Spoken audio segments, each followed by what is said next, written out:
the Bears lose to the Pack. Kansas City, are they cooked by my Houston Texans? C.J. Stroud did the dang thing, and that defense was hitting. Boy, I like it. Buffalo Bills stay alive. Pittsburgh Steelers got a little bit of life. We won't talk about my man Box Cardinals over here to the right, but we will talk about the Denver Broncos. Are they the way too real Denver Broncos of John Elway, or are they just a year or two away with Bo Nix? We got Husker men's and women's basketball combined 18-0. Both last two games have been blowout victories. The women scored, I think, 103 points, the most that Nebraska's ever scored in Big Ten. And obviously, the men took care of business against the Creighton Blue Chumps, 71-50. So a lot going on. Plus, we want your thoughts on that. But since we got in our first segment, we are in Husker land. We'll talk. We got two new hires, right? I mean, things move fast, and obviously, Coach Butler was let go at some point last week. Coach Snow's taken over for I guess the foreseeable future, moving into the bowl game, and so everybody's like, okay, then Coach Rule can probably take a little bit of time to fill that, and then it seems like, I don't know if it was Saturday or Sunday, Coach Donovan Raiola was I guess dismissed, or whatever you want to whatever the language is. And then Coach Wade was hired. Probably, it seems like, obviously, it was one move led to another, and then he was announced very shortly. And who knows if there's any more moves on defense? It seems like they're pretty set on offense as far as any type of movement, unless somebody goes on to somewhere else for a bigger opportunity. Defensively, it'd be interesting to see. We'll start there. Better the two Knicks, because we had the 3-3-5. Everybody was mad about the 3-3-5. Everybody mentioned the three-man front on the goal line against Iowa. Coach Ulrich, that's coming from San Diego State. Turned their team around. The first year they weren't very good on defense, and obviously it's the first year him being there as a linebacker coach. Then he took over as DC, and they had a drastic turnaround. Obviously the strength of schedule was very weak, but they were able to hammer some teams, in that Mountain West Conference. And so he runs a 4-2-5. I've watched a little bit of tape on him, did some digging, know a couple guys. One of my old linebacker mates, I was a mentor to him, or a little bit of an advisor to him while I played. Kirk Morrison he's probably arguably the best linebacker to ever play there. True linebacker, and he does a lot of media stuff. So I got to talk to him for a little bit last night, and got some insight on the type of things he's potentially going to bring to the Big Ten. A lot of the same, to be honest with you. Probably a little bit more four-man front, but I think one thing I do like about him is that he seems to curtail his defense to his personnel. Yeah, so, I mean, that's a step in the right direction. Yeah, I mean, he's been a defensive coordinator only for a couple years. Yeah. He was at Idaho, then San Diego State. They won 9 games this year. Yeah. That's really good for a Mountain West school, because usually that conference is dominated by guys like your Boise States, your UNLVs. I think those were the two teams that everybody kind of had in the Mountain West Conference. Like, those are the guys. Yeah. But to be a 9-win San Diego State team, who's usually a bowl eligible team at 6 wins, 7 wins, and they were a really good defense this year. Yeah, they had good stats, and to be honest with you, they probably had the 3 best players in the whole league, offense or defense, on their defense. They got a really good linebacker. That's really, obviously going to go to the next level, and 2 other ones are probably following there. So he's, they're stacked up, and he played to his strengths, and they were able to, take his coaching as a new coordinator, and really have a drastic turnaround. So, when he's coming in, to Nebraska, obviously this is the biggest job that he's going to have. Make no mistake about it. It's going to be an adjustment period for him. I'm just going to assume that Phil Snow will be around to be an advisor for him. It's his first opportunity at a real, true big job. I mean, obviously where he was at are big jobs, but this is about 2 or 3 stratospheres, maybe even 4 stratospheres higher than where he was at. And so I think when you make this type of move with this type of, he's a younger coach, I think you're looking at his intangibles, his qualities. Yeah, obviously, most important, you're looking at him as a person. and see where it goes from there. And I think one of the things that when you heard Coach Rule talk about, I think maybe after Coach Butler was let go, that he talked about he wanted somebody that can come in, look at this roster, and feel like they can make plays or make do with what they got, make them better players. And that lets you know that they feel that the talent is good. Now they want to always add talent, but more importantly, they feel like he has a background and little experience that he has to be able to do that. So this year, with their 9-3 season and their 6-2 record in the Mountain West, they were 5th in scoring defense in college football. Yeah, that's a Mountain West school.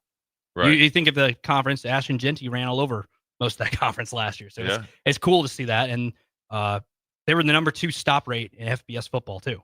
Yeah, that's impressive for a mid-major, technically non-power Power 4 school to do that. Yeah, I mean, look, they had a good year on defense, and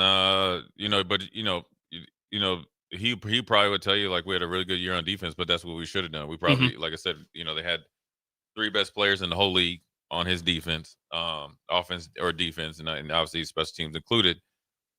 And it's a little bit. It wasn't a very good offensive conference, but domination is domination, and so sometimes you got to just get out of your own way and just let the players in the defensive unit you have in this case just they only can play who they can play. He can only scheme against who he can scheme against, and so it's good. Everybody wants. I think one of the things Nebraska fans do, and this is probably a little bit where you run into trouble, is that you just automatically want to. I call it what we call it resume pimping, right? Where it's like you just look at and you try to say, okay, well, this player did this at this school, so that means he's going to do the same thing here plus X.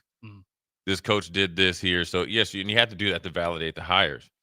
But there's nothing that's comparable between the 2 leagues. What you want for him is this. This is where I think that I try to think of it differently. Okay, he obviously had to interview well, right? That he has to have in order to be on the radar, even if he's maybe like the second choice, he's thought of as a young and upcoming coordinator. So then you have to verify that through the interview process. Then you got to dig into what his philosophy is and would it match up to your team and what you want as in your program, in your identity moving forward. Even if it's a new identity, can it match with it? Then the personalities have to match. Then he has to be a good person. Then you got to look at how he recruits. Obviously coordinators really don't go out much, but then you got to look at all that and say, okay, I'm sure he took a sneak peek at the roster, right? Defensive roster, and potentially where you're at. Probably watched a game or two. I'm sure when his agent said, hey, look, if you're, if you got an agent and he says, hey, look, you got to, be on a plane by 6. Here's a zip drive of the defense. I'm sure you want to be tuned in to when you're talking to a coach about potentially how you can turn around the defense. You got to know the players. You don't want to just say I can do it. That's not going to do anything. Everybody can say they can do it. So I think that's really what's more important is that what the Coach Rule, and I guess maybe Pat Stewart, I don't know who, obviously Coach Rule is number 1, but in conjunction, I'm sure he's talking to other people in the program, what they felt like they needed that he can do. And, I think he's going to get a lot of opportunities to do so. Also think that, he's got a good little, nucleus of young players. And I think if he can, really, really get them sound fundamentally and understand and get the coaches, you're coaching the coaches too now. You're the defensive coordinator. You know how things want. This is your first time being in the big boy leagues. It's time for you to take full control, and it has to go from you. You have the blueprint. That blueprint has to go down from you and you only to the assistant coaches and to the players, and the players got to make it magnificent. And if you're able to do that day in and day out, it'll be a good hire. I just find it interesting how, there were names thrown out all last week since last Monday. And I didn't really hear much about this guy. I didn't hear a whole lot of chatter. It was all the Toledo guy and all these former coaches, Trent Bray, you name it. There was just a bunch of names thrown into a hat. Yeah. I wonder what stood out about this guy, and what he brings to the table, because obviously he has this year that backs it up. I'm just curious about what it's going to entail once he's here full time in Nebraska. Well, I mean, yeah, you see that I think you'll be able to. I mean, I'm sure Coach will talk about it at some point. I'm Mhm. sure he'll be in front of the media at some point. Um, no, nobody knows when that is, and then Mhm. you'll really be able to draw your conclusion from there. So, I mean, just it was also last week. Everybody, you heard Jim Leonard, you heard Trent Bray, um, all these other guys, and it was just mainly the same names that you would think that have been in the Big Ten or off doing stuff. Nobody really thought there would be any type of connection. You know what I'm saying? Mhm. So, they must, even like when, we originally hired Tony White. It was Tony White you'd heard about him, but he wasn't like Jim Leonard as Yes. far as in the Big Ten. Tony White was coming from the ACC. By the way of UCLA, that's where he played and all. That's where he cut his teeth, and San Diego State as well. So, um, I think he fits the kind of 3-3-5-4-2-5, the kind of, couple big defensive linemen, another defensive end, kind of a smallerish hybrid defensive end, and kind of, linebackers that can run and hit. And you're trying to, they call it overpopulate the point of attack. That's obviously with speed. And so, um, but when you peel that back, you got to have really good fundamentals. You got to be physical. You got to be nasty, and you got to be extremely smart. And you got to be, more importantly, you got to be mentally and physically and spiritually tough. So all those things that I mentioned prior don't get started until you handle the stuff what I just mentioned last. And so, look, he can coach. That's number one. He played at a really good program in college, so it lets you know that he knows what it's like to win, even though obviously it was Division II in Bemidji State. And then he's worked his way up. And Idaho has done more with less. San Diego State, they generally have good athletes, but probably not the top tier of USC and all that to be aggressive. And so he got guys to buy into a system, and he's done well enough to develop them. He coached linebackers, so obviously they were the focal point of the defense. And so just because it's not a sexy name doesn't mean it's not going to be the right name. And there's old saying, "My brother's a doctor," and I always ask him like, "What does all this mean?" After his name, you know, you know, Do and all this Dr. Garrison and all that. And he's like, "Look, the before and after, only thing that makes it is what's in between, and that's Garrison. That's him. So you make your credentials. The credentials don't make you. You get what I'm saying?" Mm. And so it's a great opportunity for him. He's going to, I think, a 3-year deal. So he's going to have time to, really, get himself locked in there. And it'll be interesting to see what he does. I imagine he's going to play, like I said, a little bit more 4-man front. I watched Boise when they had Ashton Genty. He had a little bit more of a 3-man front, kind of really of a 34 defense, which essentially is a bare front. If you want to look at it, it was actually a 3-4 defense, but you see bare fronts if you just cover up the center and 2 guards. And so he's wanting to try different things, and so it'll be interesting to see how he marries his concepts or his scheme or his defense. I don't like scheme. Let's look at his defense to the personnel and personality of the players. Yeah, and you mentioned it. The person makes the name. Curt Cignetti is a great example. Right. A head coach. This guy's coming from James Madison. He won there. He won at Elon. He's won it everywhere. He's won everywhere. He won everywhere. Yeah, winners know how to win. And if you know how to connect with the players, and you can get the players to and the coaches, more importantly, the assistant coaches, to buy in, and the players as well, it'll work itself out. I think the best thing you can do coming in as a coordinator, from my experience, is really coming in and making your defense work with these guys. Because if you want to galvanize a room and say, "Listen, I'm going to get the best out of you. You do A and B, I'll get you to C. So whatever the A and B is, then I'll get you to C, and that's to get you to be the best player you can be. Because there's some talent in there. They just got to figure it. Now the players got a big obligation too, and this is one thing I'll say. Like, everybody's talking about the coaches that are here now. And the coaches that are gone, you talk about them initially, maybe a day or just like the 48-hour period. Mm-hmm. But you got to understand, it wasn't from a lack of effort from these coaches. They work hard. So there is a little bit on the players as well that you didn't perform. Mm-hmm. You get what I'm saying? and you just don't ever know that, because none of us are in the meetings or don't know, what they were supposed to do, what type of offensive line calls, if the offensive line was at fault in sacks and all that, right? Nobody was in there. But there is part of the players have to bear some of this brunt, right? You know what I'm saying? Now, the coaches are held accountable based on how you play. That's part of being a coach. That's part of being a leader. And so some of these players are going to be rolling over. Like, don't think it's just a fresh start. It is a fresh start, but don't forget. You get what I'm saying? Yeah. Everybody's got to play better now. The stakes are higher.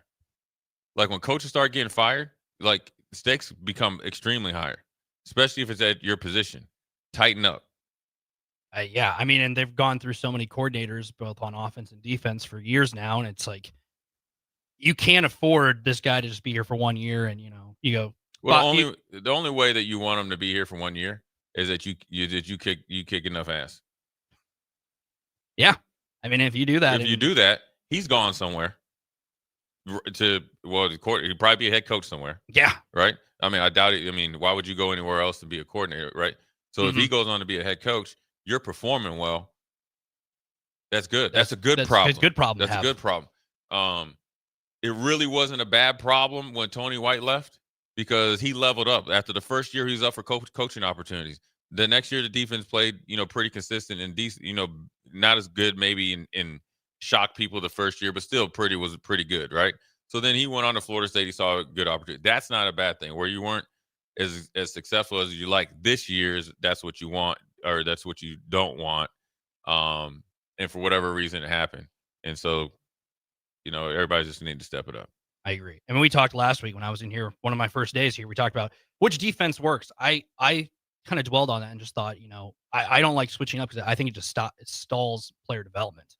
That was just my, when we were in here small talking for a bit, that was one thing I kind of took to heart. Just, I think just if you switch things up from left to right, it just stalls development. Because I think you mentioned you were on the Bills 1 year and you said it took about six weeks to get defense down. Oh yeah, I mean it's well, I look at it like this: if you're just switching just to switch, okay, then that's where you're just kind of just closing your eyes and trying to throw a fastball to Barry Bonds, right? Yes. And let's see if he just has a bad day at the office. weren't too many. If you're switching, and I don't even call it switching, if you're adding or compromising or adjusting based on the game, the situation, changing personnel, but you have your foundation, right? And I call them non-negotiables. Non-negotiables to me are when you walk into the football complex, there's about 10 of them that are non-negotiable. Now, whatever they are, obviously you want to work hard, be the best teammate, and be physical, and all those things. You could, once you have those down, you can run two-man front if you want. You can run a 3, you can run a 4. And so, look, they got to, everybody's need to step it up here. You should be a little bit of remorse, right? If you're mature enough, right? I always feel like this. If you're mature enough to get paid, all right? If you're mature enough to get paid, you should have a little remorse that a couple coaches have been let go. Everybody. That means we didn't play well enough holistically, right? Yes. This isn't a finger pointing thing. This is a kumbaya. We need to do better. A group effort. Right. It's a group effort. You win together, you lose together. So then you have that. Then you say, okay, now we got some new energy, and now you got to learn from, say, mistakes of the past, and we got to move forward and make this work, and make it even better. And so it's a tremendous opportunity, and I think you want to welcome them, and obviously they're going to get in there and get busy. Coach Wade himself, he gets a whole month, give or take, less than a month, to see who can walk and chew gum, coach him up, see how to react to his coaching, kind of get a free, like I call it, cliff notes to getting into the season, and really try to really connect with these guys. And really, and the thing is that he's going to come in and see what was working well and not go away from it, and then add on it to where he thinks he can probably lessen the burden of what was obviously the tangible weakness. And that's all he can do. And then he's got to, recreate the standard, communicate as effectively as possible, hold them accountable, encourage them, and do a little bit of both at the right time and when it's needed. And then they got to go perform, and then you got to adjust as it goes. So a lot of stuff going on. We're going to take a quick break. We're going to come back. We'll read your text messages. We'll give you our thoughts on your text messages during the break. Make sure you keep texting. We love your text message and appreciate your support. Jay Foreman, my man Nick. We'll be right back. You're listening to Old School with Jay Foreman and Austin Orman. Download the mobile app and listen wherever you are on 93.7 The Ticket and theticketfm.com.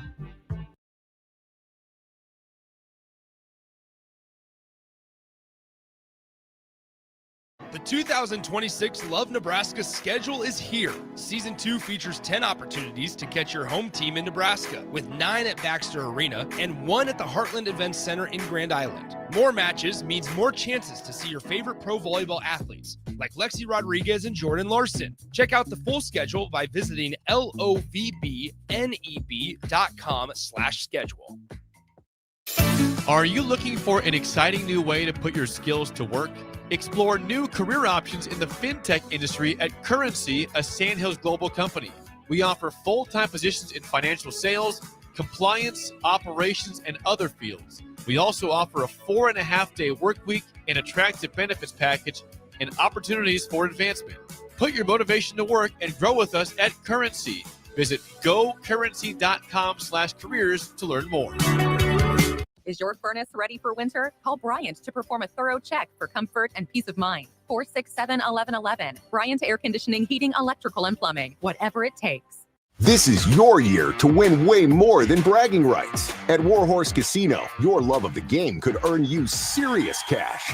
The Pro Football Frenzy is free to play with cash prizes all season long, like up to $1,000 weekly, with your chance at $1 million, all while earning tier points and comp points every time you place a sports bet. Only at Warhorse Casino. Wagers may only be placed on Nebraska-based teams when played outside the state of Nebraska. Must be 21 or older to gamble. Gambling problem? Call 1-833-BET-OVER. Tune in to Outside the Box from 4 to 5 p.m. for everything you need to know about the Lincoln Stars.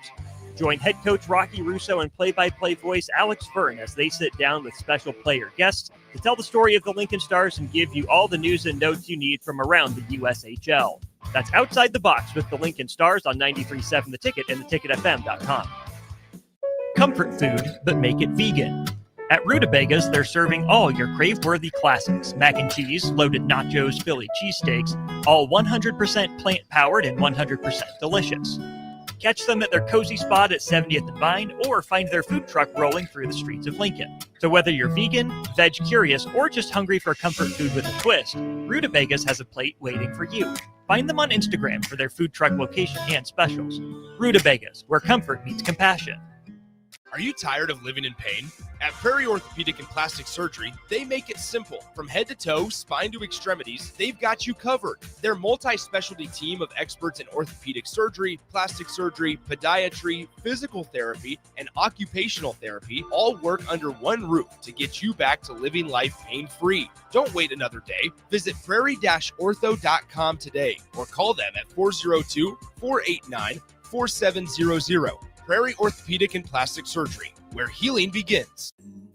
Rain, snow, or shine, John Henry's is here to keep your home's plumbing systems working properly no matter what kind of weather Nebraska throws at us. From unclogging toilets and drains to installing new water heaters and water treatment systems, John Henry's is your plumbing expert in the Lincoln and Omaha communities.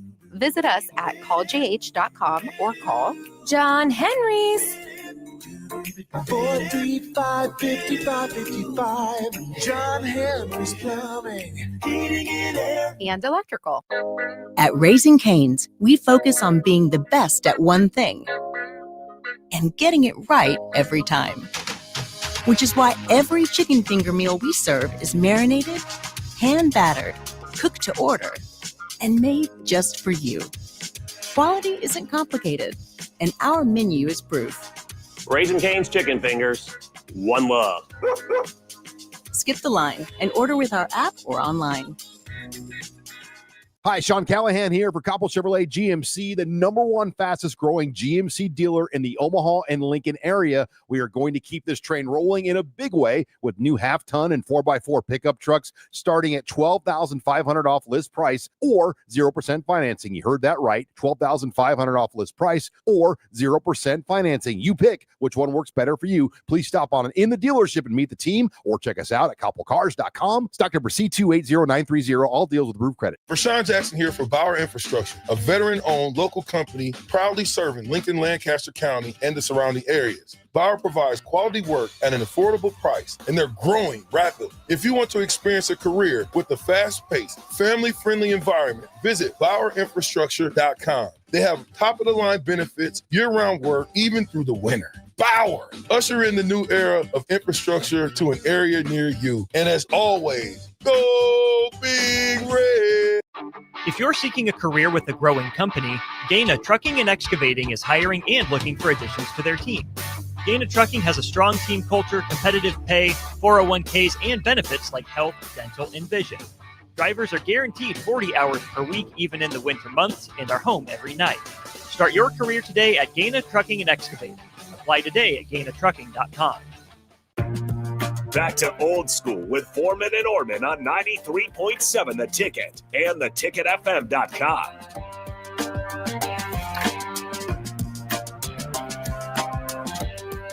It's segment 2, 3 o'clock hour. Jay Foreman, my man Nick on the 1s and 2s. Going smooth as always. We're live here at 1040 O Street. A lot going on. A lot of text. We'll just start from the top here. Unknown texter 1000. Man, what kind of number is this? You got like some Google number or something. You know what I'm saying? I'm gonna pull this up here. I'll take a look. Yeah, no, it's all right. It's cool. You ain't said nothing yet. I got to look at it before I ran in a couple I read a couple texts. Almost got in trouble. Not as bad as my man Eastrick, but almost. Oh, okay. Says Jay, I got to ask you: is Matt Rule going to be on the hot seat next year, or what? Because I mean, the last few coaches that we've had haven't lived up to their reputation, and one athletic director said, we're not going to let Nebraska fall to the mediocre if Nebraska goes 7-5 next year. Is that going to be okay? Appreciate you guys. Love listening to you. Piece through that. I don't think he'll be on the hot seat, next year at all. I mean, I think you got to put enough pressure on yourself that you always feel like you're in the hot seat, but I think that's internal, and I think, he wants to do well. You can't judge a present coach by the past coach's actions or anything like that. So I think he'll be fine. I mean, I think, look, you got to go and attack the portal. They said that they got the money to go do so. Now you got to go get the players and get the mix together, and then you got to put the best team out there possible. Yeah, I don't think you can. You're moving around coaches left and right. Why would you let go of your head coach and then do it all over and hit the just. We're gonna see what can stick. I think the Matt Rule hire is a lot different, and then Mike Riley. Mike Riley, I think they hired the complete opposite of Bo, and for whatever reason, Bo and Eichhorst didn't mix. So be it. I think when we hired Scott Frost, there was nobody in America would have told you it would have ended like that. And so there was just you made the best decision possible. At that point in time, decision that you had to make, wanted to make, should have made, it didn't work out. And then, Matt's been to 2 bowl games out of the last 2 or 3 years. And so you got progress. And you got to think those bad decisions, right? You can go all the way back to Frank. Then you got Bill Callahan. Then, made a good decision or a great decision with Bo. And then boom, boom, 2 back-to-backs. It's almost like, if there's a piece of meat out and that's the foundation of the program, every, diabolical bad decision is a big chunk out of there. Little chunks are missing on a wide receiver when he was a 5-star out of Missouri or something, you know what I mean? And he don't like the cold, or like Florida, you know what I mean? Like you remember we got all those kids from Florida and then they never played because it was too cold. Yes. And all that, like those are like little chunks. Those happen like every year. The big ones are when you miss on that, and then a lot of turnover in administration. So right now I think they got it. Pretty settled down. Then he asked another question: is 7-5 going to be okay next year with that schedule? Yeah, I don't really like looking at the schedule like that. Yeah, 7-5. I think. I mean, it's a tough schedule. Yes. Sure, that would be. I mean, it's when if everybody stays pat and those teams are as good next year or they are this year, then maybe so. So it's hard to look at the schedule too when the transfer portal and rosters. Yeah, you just don't never know. Rosters Right. change. Right, Rosters 'cause can be they're- different Or today going to than be they a are lot next. different. Or going to be a lot different. If Dante Moore's gone. Exactly. Yeah. So we'll see. D-Train. Even coaches feel entitled, just like the pay for play. It needs to stop, or the sport is going to decline like NASCAR. It's a joke, and fans are walking away. So he's pretty much saying the coaches and players are a little bit entitled. The coach has always been getting paid. Mhm. But it's probably got to the point. I think we're at the point now to change things. I think you need to blow the whole thing up. You need to blow the whole thing up and start over, or maybe have a cap, a real cap, like they did with the rookie cap in the NFL, where the rookies were coming in being the highest paid players. It took a while. Now you're seeing it.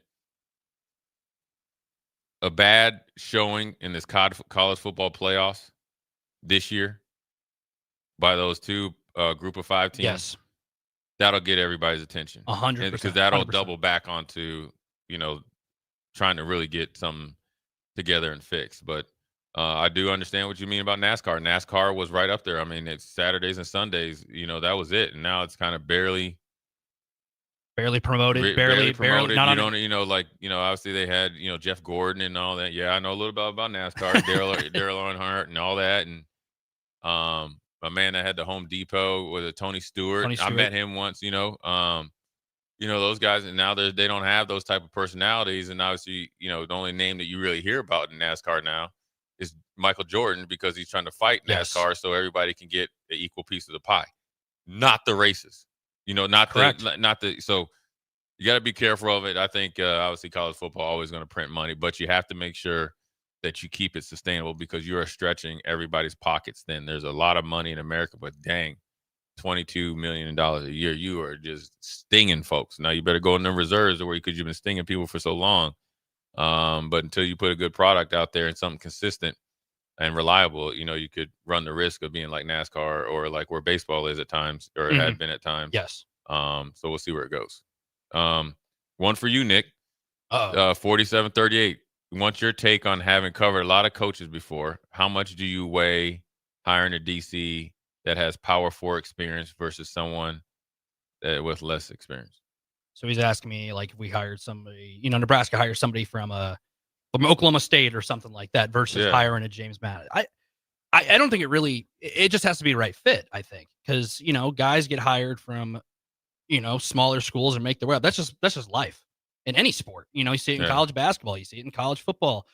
You see it in the NFL. Guys, like Dan Campbell was a guy, he just works his way up the platform. And he wasn't a sexy pick. Everybody made fun of him. Exactly. And then, it was just like, they were like 0-8 to start out his time at the Lions, and they had Jared Goff. It's like, is this it for Jared Goff? Is he not going to, and now everyone loves Dan Campbell. Ben Johnson with the leaving for the Bears job. Everybody kind of made fun of that too. It's like, who wants the Chicago Bears job? Sorry, Bears fans, but now look at you. You lost last night to the Packers, but you're a respectable team that's in the playoff hopes in December. So in my opinion, I just think it doesn't really matter. You don't really need to get a guy from a Power 4 conference, because we mentioned earlier, Curt Cignetti came from James Madison and he just won. But look at Indiana. Indiana has the hire of a lifetime. They have probably the best hire for the turnaround, just because it's the best hire because of where Indiana was and was as a football program historically. Yes, they were. Most great coaches don't go to Indiana to turn them around. You go to Indiana because, all right, I want to try to be a head coach at one point. You know what I'm saying? And so I think that also is up the expectations of other universities throughout the nation. Also think it's up to accountability too, because if you really study Curt Cignetti, he's football all the time.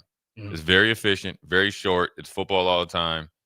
And if you're not dedicated and then you're not. If you're not a football guy, you won't be there. So that includes coaches and everybody like that. So we shall see. Scott in Lincoln said he disagrees with people on social media who say that because he is from the Mountain West Conference, he would not be successful in a larger conference. At the end of the day, it's all about the schemes and how the players execute the schemes of the plays.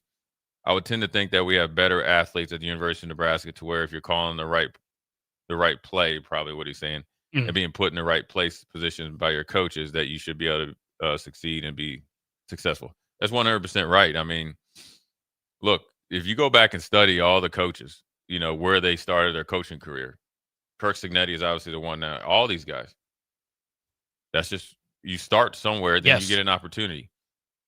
If you can coach, if you can teach, and if you can motivate, and more importantly, hold them accountable, and you get to coach the way you want to coach, it's the 80% rule. You're going to be successful. Yeah, everybody starts somewhere. That's just not just in coaching. That's just life. Life, yeah. I mean, you get a chance, and you just keep knocking at the door. You'll be okay. And as long as he can do those things, and the coaches kind of take on his system, he'll be just fine. Anthony says, Jay, with the whole teaching the coaches thing is something I've always thought would be the hardest part. How much leeway does a DC get in that regard? You ask him to bring in his system in and fix it. What if he feels like he doesn't have the position coaches he wants? Can he make the change? That's kind of like, I don't know that. I mean, you actually need to ask Matt Rule that. Yes. I mean, but I think he gets a leeway in that he's going to want to do it his way. I mean, you're teaching, and that's why I always say, like, well, he's really young. So I wonder, like, how many guys he's going to bring with, because it seems like he was hired from Idaho, and I don't think they brought the whole staff with him from Idaho to San Diego State. So sure, is he really familiar with guys that he coached with as a DC for 1 year, 2 years at max? Okay, and I think you come in and you teach the guys the system, you teach them your language, you spend a lot of time with them, and you generally shouldn't have any hiccups, right? The only way you have hiccups is if somebody's trying to go behind you and take your job. I don't think this staff is like that.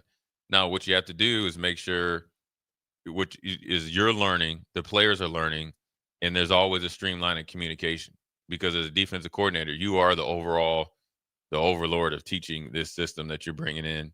And it might not be a lot of changes, but it's going to be a lot of language. The biggest adjustment I ever had when I went to a different team with a different scheme was we ran Vice cover 2 in Buffalo versus we called it cover 6 in Houston. Yeah. And it might be a little bit different technique-wise, but I had it for 4 years in Buffalo. I'm just there new trying to, you know what I mean? And I'm calling the defense, so it's a little bit different. Sometimes you might play coverages, the same coverage, different based on the coordinator, what he wants. Players got to adjust to that, and the coaches got to coach it. So I think, look, if you're a good coach, it doesn't matter where you come from. I think there's a lot of good coaches that haven't got an opportunity yet. And, he's one of them that's getting an opportunity. And so I'm sure he's chomping at the bit to get here to prove himself too. And he's probably been waiting for this opportunity, and everywhere he's been successful. So, you got to be successful here as well. Yeah, if you're only a defensive coordinator at Idaho and San Diego State, you think coming to, Nebraska, you're going to take the job very seriously and looking to get the most out of it. Yeah. Big Bang Hank, yeah, Austin's all right, man. He's they're worrying about Austin? Yeah. He's had another baby. So he's doing all right, man. He ain't getting no sleep. You need a 5-hour energy. You could drop him off here at this station at 1040 Oak Street. 1611 says 7-5. LOL. Luck if we get to 6 wins. Hi, Nick. Yeah, getting a lot of love here. Dan Campbell was made by Ben Johnson. That is true. Yes. But he allowed Ben Johnson to be himself. So Ben Johnson is a byproduct of Dan Campbell. Trust me when I tell you. Dan Campbell is one of the most competitive dudes that we worked out in the summer. I was like, this dude, he wanted to like bet who could eat dinner fastest. So everything we hear about Dan Campbell is true. Is 1,000%, and he ain't changing. And so that's where Ben Johnson is, and that's where Aaron Glenn fit in there as well. You had the mad scientist, and Aaron Glenn is real calm, cool, and collective. And then you got Dan Campbell. That's just Dan Campbell. But that's the mesh. It took a little while for people to get used to him and get understanding, and the players did too. And then once they got it, now they Detroit tough. Thomas and Lincoln says you're better than the other Nick. Jeez, I'm making friends, not with Sainert, I guess. But. Yeah. The experienced power forward DCs will be looking for head coaching jobs. Most likely everyone is looking to move up, and you likely can't have it both ways. That is true. But if you knock it out, just like he just knocked it out of the park, he's leveling up too. And maybe not to a head coaching job, but a bit to a blue blood defensive coordinator job. Look, if your defense plays well, if your offense plays well, if your running backs perform well, your phone will ring. Mm-hmm. So that's a good thing. You know what I'm saying? That's good. Then it's a more of an attractive job when you go and try to hire people, ideally. So, anyways, another quick segment. We'll go to break. We'll finish the text, finish the hour, then we'll get into the college football playoffs at the top of 4 o'clock hour. Jay Foreman, Nick, we'll be right back. Watch Old School live on Facebook, YouTube, or Twitch. Old School with Foreman and Orman on 93.7 The Ticket and theticketfm.com. At Raising Cane's, we focus on being the best at one thing and getting it right every time. Which is why every chicken finger meal we serve is marinated, hand-battered, cooked to order, and made just for you. Quality isn't complicated, and our menu is proof. Raising Cane's chicken fingers, one love. Skip the line and order with our app or online. Your Christmas list changes a lot as you get older.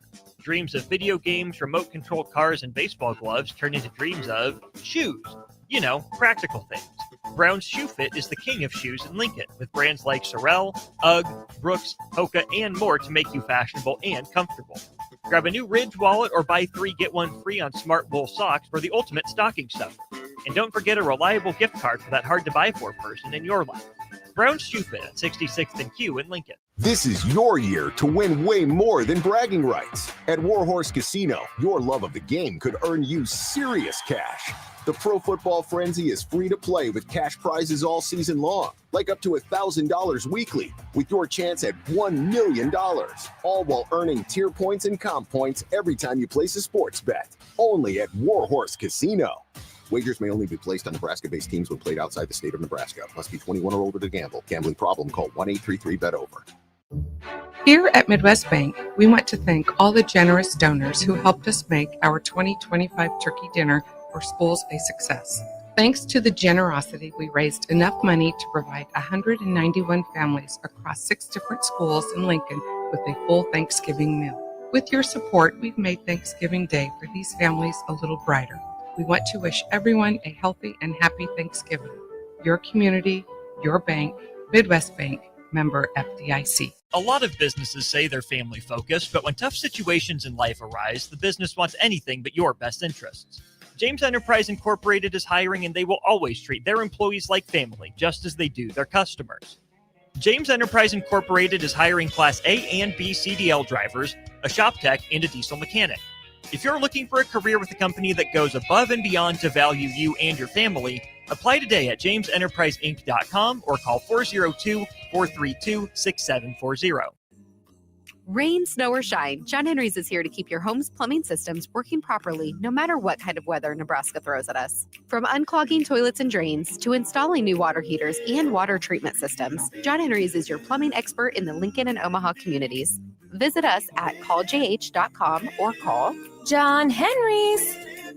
435-5555. John Henry's Plumbing, Heating and Air. And electrical. This holiday season, bring home a tradition that tastes like celebration. Beatrice Bakery's world-famous fruitcake, baked in the heart of Nebraska with rich, golden batter, real cherries, pineapple, crunchy nuts, and a splash of old-fashioned goodness. It's moist, flavorful, and crafted the same way for generations. It's the fruitcake that turns skeptics into believers. Find Beatrice Bakery fruitcake online at grandmasbakeshop.com or at your favorite retailer, and make your holidays deliciously unforgettable with the help of Beatrice Bakery's world-famous fruitcake. MWR is dedicated to building attractive, affordable steel buildings that exceed your expectations. From commercial to residential to agriculture storage, steel buildings are cost-effective, attractive, and versatile. Plus, they're a lasting investment and an ideal choice. MWR uses Sentinel Building Systems out of Albion and can service you all over the state and region. If you have interest in a steel building, post frame building, or fencing, give MWR a call today at 402-980-5273 or go to mwrbuildingandfence.com. Attention parents of 8 to 12-year-olds. The Lincoln Children's Museum is opening a new exhibit designed specifically with them in mind. Mark your calendars for the grand opening on Saturday, December 13th from 9 a.m. to 11 a.m. On site, meet Love Nebraska volleyball players, including Lincoln's own Jordan Larson. Plus, the first 100 kids will receive a mini volleyball. Please note, fans must have a child with them to enter the museum. While you're there, be sure to check out the new Rock Wall, Book Nook, and Maker Studio. This event is free for members or included with regular daily admission. Learn more at lincolnchildrensmuseum.org. The top-ranked Nebraska volleyball team is trying to play its way to the Final Four in Kansas City. Make your plans now to cheer on the Huskers with a VIP travel experience from Sports Trip and the Nebraska Alumni Association. Travel round trip from Lincoln in a luxury motor coach with free parking, plus an overnight stay at the beautiful Hotel Indigo in Kansas City. See details and register at HuskerAlumniTrip.com. Hurry, spots are limited. Register now at HuskerAlumniTrip.com. Are you tired of living in pain? At Prairie Orthopedic and Plastic Surgery, they make it simple. From head to toe, spine to extremities, they've got you covered. Their multi-specialty team of experts in orthopedic surgery, plastic surgery, podiatry, physical therapy, and occupational therapy all work under one roof to get you back to living life pain-free. Don't wait another day. Visit prairie-ortho.com today or call them at 402-489-4700. Prairie Orthopedic and Plastic Surgery, where healing begins. Empire Netting and Fence delivers top quality netting and fence solutions. From major sports venues to backyard installs and everything in between, coast to coast. We take on tough jobs with grit, integrity, and a strong commitment to safety. Empire is growing, and we're hiring motivated people ready to grow with us. We build each other up, and we're building something big. Think you've got what it takes? Apply now at empire-fence.com. That's empire-fence.com. Back to Old School with Foreman and Orman on 93.7 The Ticket and theticketfm.com.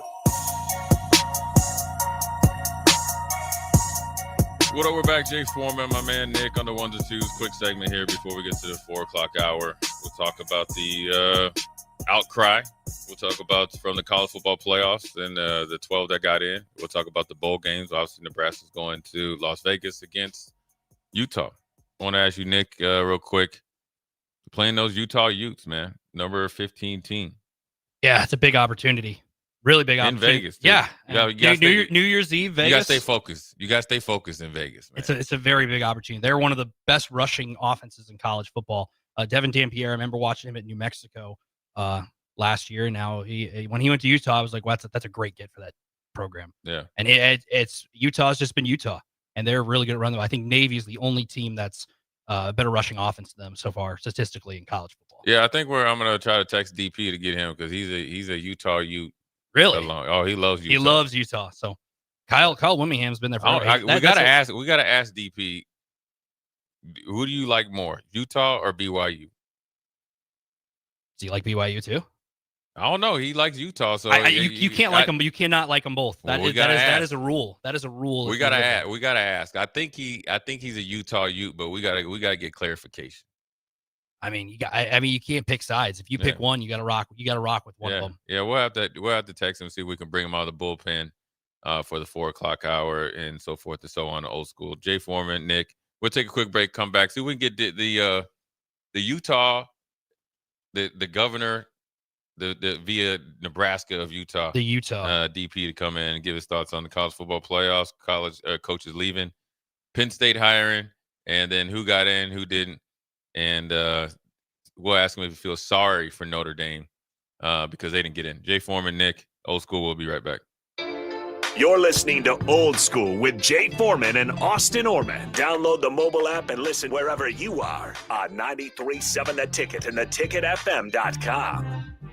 If you or anyone you care about is facing a family legal matter, call Cordell and Cordell today at 1-855-GET-LEGAL or visit CordellCordell.com to schedule your consultation. There's a lot on the line in divorce. This is Joe Cordell of Cordell & Cordell, the largest family law firm in the country. with over 35 years of helping clients navigate divorce. But being big doesn't mean less personal or less local. Our attorneys live and work in your community, and as neighbors, they understand the challenges your families face. Divorce touches all areas of your life: your home, savings, retirement, and of course, kids. So when you find yourself facing divorce, you need a partner you can count on. Visit CordellCordell.com to schedule your consultation. If you or anyone you care about is facing divorce, contact Cordell and Cordell today. With over 100,000 clients served, we understand the challenges you're facing on a personal level. Call Cordell and Cordell today at 1-855-GET-LEGAL. That's 1-855-GET-LEGAL. 1221 N Street, Lincoln.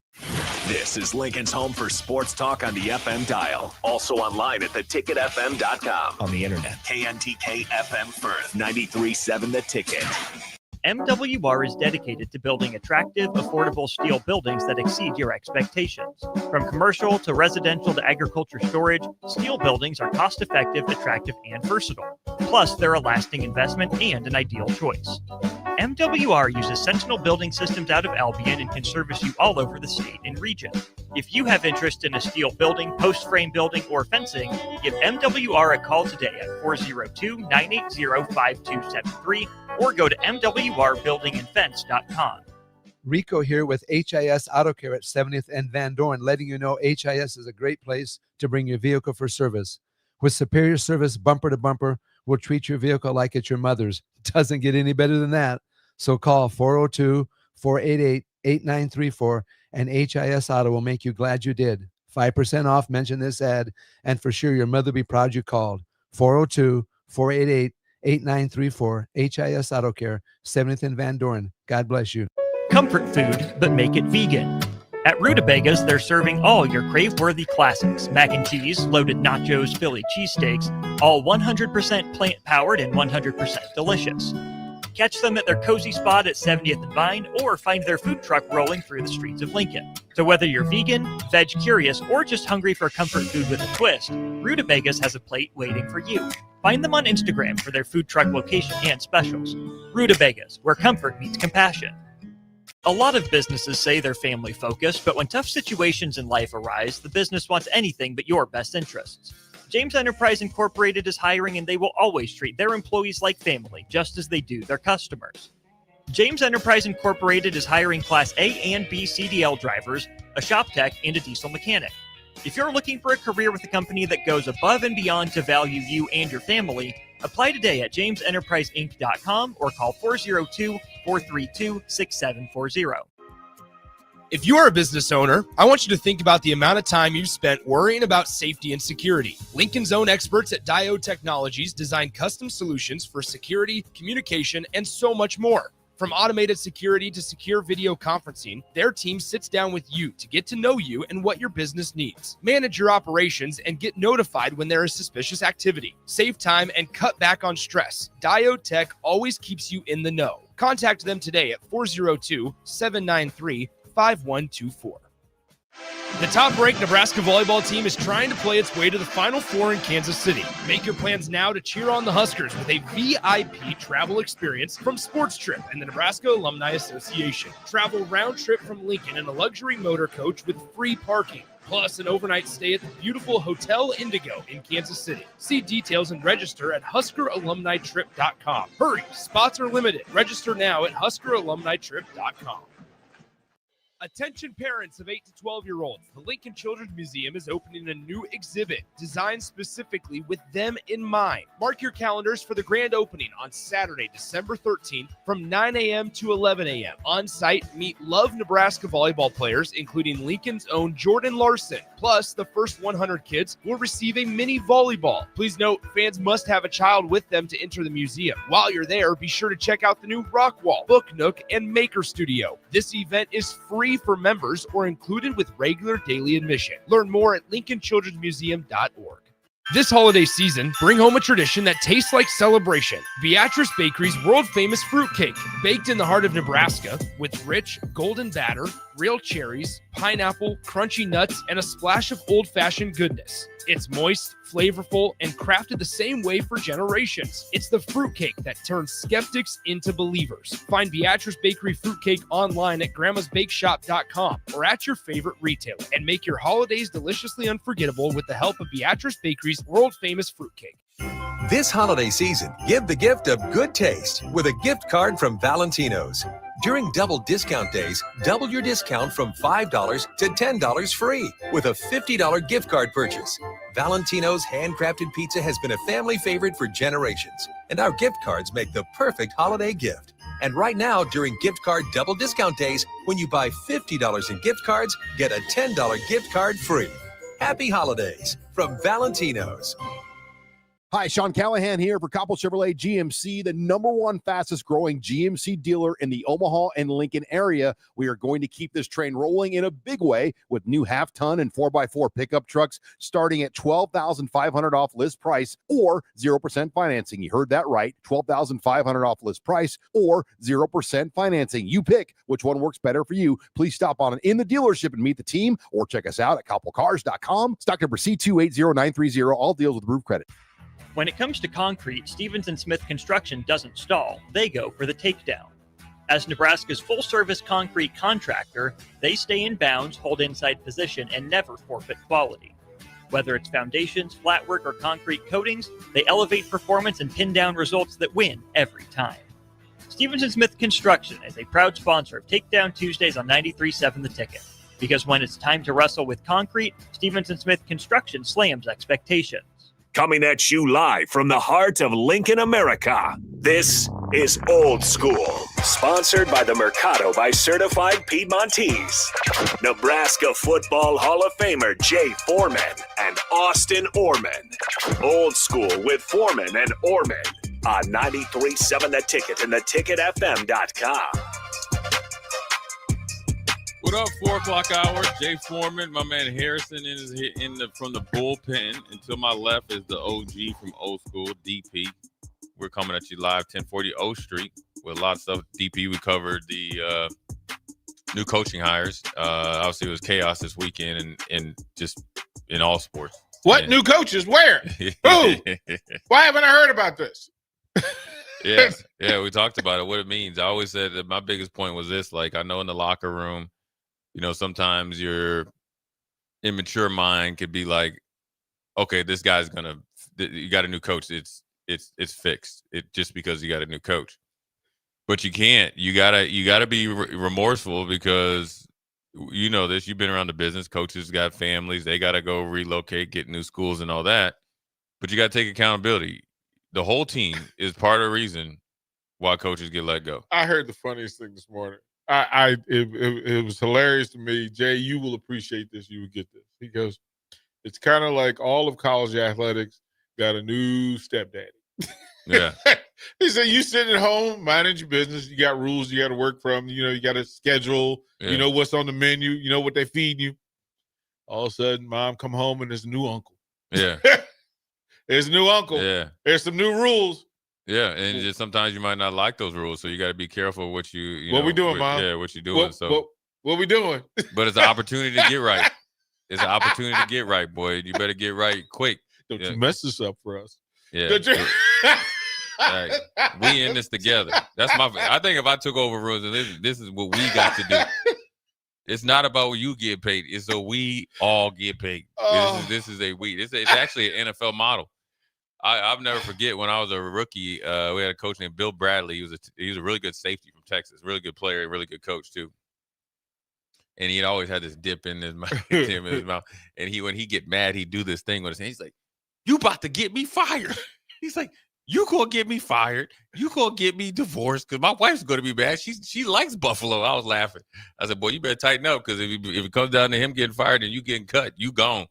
But you know, a lot of stuff turned over here in Nebraska, and so we'll see what happens if anything else happens with the defensive staff after the coordinator gets here. Well, can I ask you from the defensive side of the ball? Yeah, as a linebacker, playing under a certain system, under certain coaches, certain drills, certain practices, You know what they want from your body type. You know what their off season is like. You know what the expectations are, how the meetings are going to be run, all that stuff. And then you get the notice that, hey, there's a new defensive coordinator. What goes through the head of a player, especially somebody because in this day and age, everybody's a free agent again. Oh yeah, and that's different from the NFL. You don't got no choice. Right. Yeah. But in college, now you're a free agent every year because you could go. Yeah, like, you could go in the portal. What's in your head? Number one is like, do I fit? You always wonder. Now it depends on where you're at in your career, right? I mean, obviously, if you're an established player, let's say you're a junior. You're a junior who started last year. Yeah. Then I feel very comfortable where I'm at, unless it's like a total, philosophy, difference, and he just says, "I don't want you to play." Then then I'll go play somewhere else. I think generally as a player, you want to, you really want to meet him, talk to him, feel him out, see if you're his type of player, see if he's like one of the, like I remember when Urban Meyer came in. Every coach says it. Once I'm the head coach here, you're all my guys, and see if that holds true. And then schematic wise, you got to have some hard talks with yourself, or find somebody that can tell you the honest to God truth. Do you fit in this type of scheme? And then you got to look at the scheme, and then you got to kind of project the depth chart. Now, obviously, the portal does change that, and then see where you're at based on your playing history. How do they get how does the new coordinator get a depth chart walking in the door? Well, okay, so you go from you got a 3-3-5. Yeah. Right. So both defenses generally have 2 stacked linebackers, but just say this new coach comes in and he's running a true 4-3. Yeah. That means there's 3 stacked linebackers. Mm-hmm. And what I mean stacked linebackers, you're behind the line of scrimmage, you're playing off the ball, kind of like Ohio State or whatever they do, or Oregon or whatever. And all teams run nickel or whatever, right? So then you say, okay, well, Jay's, like say for me, I played middle say going to my junior year, I've been starting for 3 years. Okay, I'm there. Okay, then you had Farley at the will. Okay, if I'm a younger player, do I fit into a Sam linebacker? Do I fit into a jack role if they play a 4-2-5? Or if I'm like Farley, can I be the joker position and not play the true stack linebacker and just go to the playmaking position? And then you have 2 true linebackers in there. Just kind of depends on what his philosophy is. So what if they don't want you to play where you want to play? I got experience with that. I got experience. Yeah, that's why I asked. I got experience with that, man. And you know what? It really saved my career. It really did. So the first 3 years in Buffalo, I played in the 3-4. Now that was a drastic change for me because I played 4-3 in college. True 4-3. Mm-hmm. 3-4 is different because it was straight up knuckle up. Like you going up against the guard and you got to make plays, because it was a 0 and 2 5s. And then here comes Greg, came in with the 4-3, and they kind of ran a little bit of Harrison, the old 46 front, where they'd put like Otis Wilson on the line. Well, he was a safety who liked to hit. Yeah, so but he was like he's a linebacker, right? But you on the line, and you're blitzing and doing all that stuff. Well, at one point in time, we still had Sam Cowart, right? And Sam unfortunately got hurt, and then so we shifted around. But originally they had me playing, which I didn't mind playing Sam because I played all the positions in the 3-4. Mm-hmm. So I could play on the ball, I could play off the ball. That's how you made the team. But originally they had Keith Newman, who was a really good linebacker.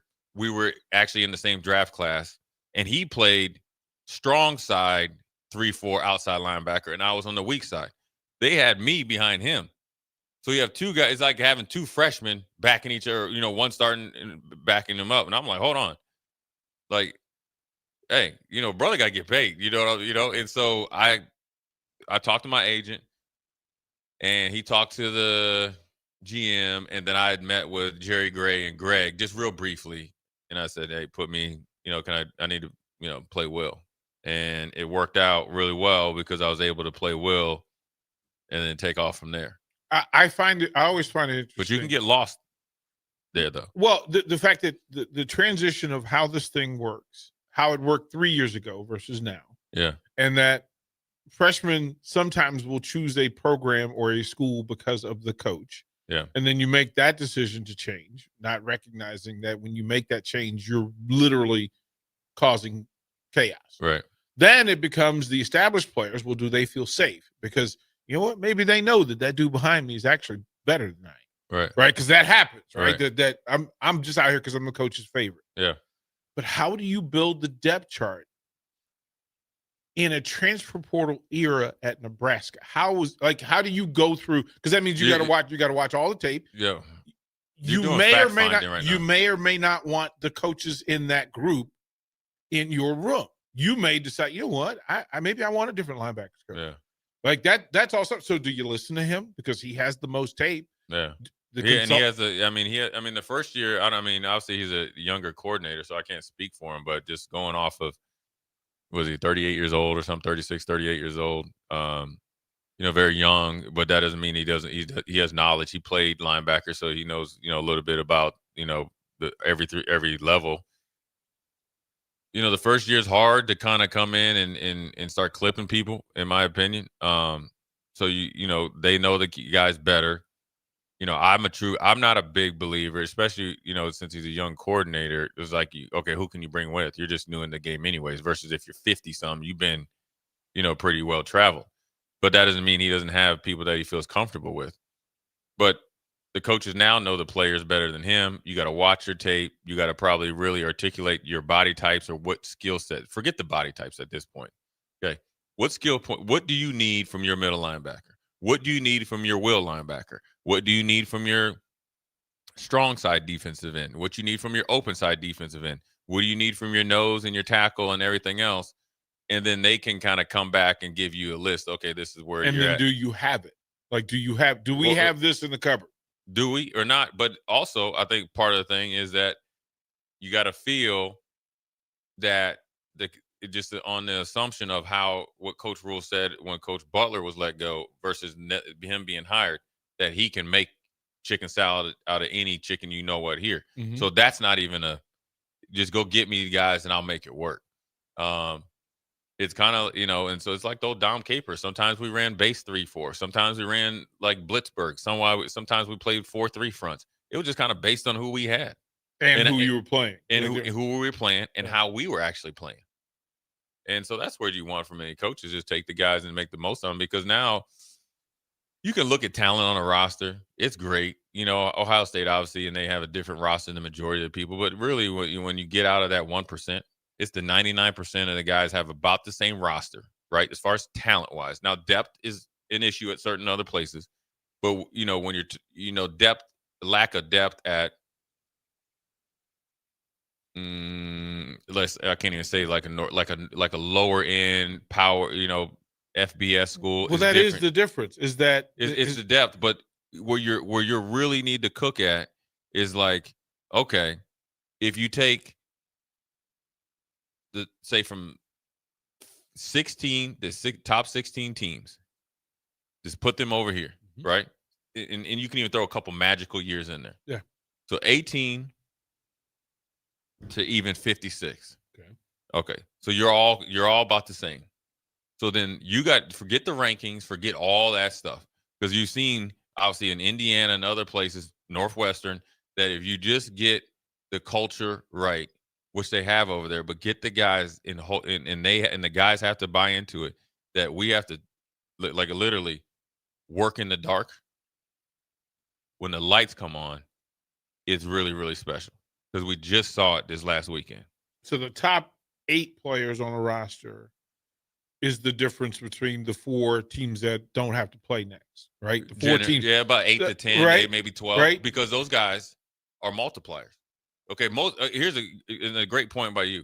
So if everybody has a top 8 to 10, right? Now, granted, Jeremiah Smith and all these, okay, those are like Randy Moss and stuff like that. So let's just take him out of it. These are your top 8 to 10 players.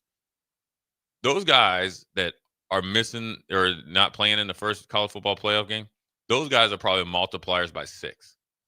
So that means each of them they're going to fill not only that 10 through 50, they're also going to make that 50 through 75 better. Right. Because they're going to get you a dude who's willing to come there and sit and wait, because he knows, oh, that's Jay Foreman. Right. Like, I'll come here and learn. I'm going to get mine after Jay gets his. And I'm going to be cool. And when they're in practice, Jeremiah Smith is holding the redshirt freshman that's the next in line accountable as he is Carnell Tate. Well, that's Jefferson, Chase. Right. Right. All them dudes, neighbors stayed, and all that. yeah, That's they it stayed, right they there. stayed in line. So right? that's the multiplier right there. So that's the difference between them and here. Now, how do you make up that difference? And so say like if their multipliers by like 8, and then say like we're like the rest from like 18 to like say like 48 are, and so you're only a multiplier anywhere from like 2 in the teams that are up closer to 18 or 6. Well, how do you go from 2 to 6? Well, then you know what that is? That's turn the lights off and let's get to work. One also has to be, there is the possibility that you have a Joe Burrow that's sitting in your 50, simply waiting his turn, right? And he could go left or right. Mm-hmm. Like he could become one of the 8 to 10, or he could become just another dude that gets lost in the space. But it happens. Alex Smith was another one of those guys, right? That there's no metric for him going from the third team quarterback at Utah to being the number 1 draft pick. Yeah. Same skill set, right? Opportunity, right location, development, all those other things. So yeah, and everybody chooses to level up with each other. It can't be I'm gonna you guys level here, so then I go here. It's got to be we go here. You know what and I give you how the difference works. And Bill Bush was a part of that staff at Utah. Yeah, that what they did. I mean, Brent Elliott is a name. That's a guy that actually got in the NFL, right? He was the number 1 guy because he checked all those sexy boxes. But there's an Alex Smith sitting there waiting, who's a cerebral giant. Yeah, generally, and then he connects himself with.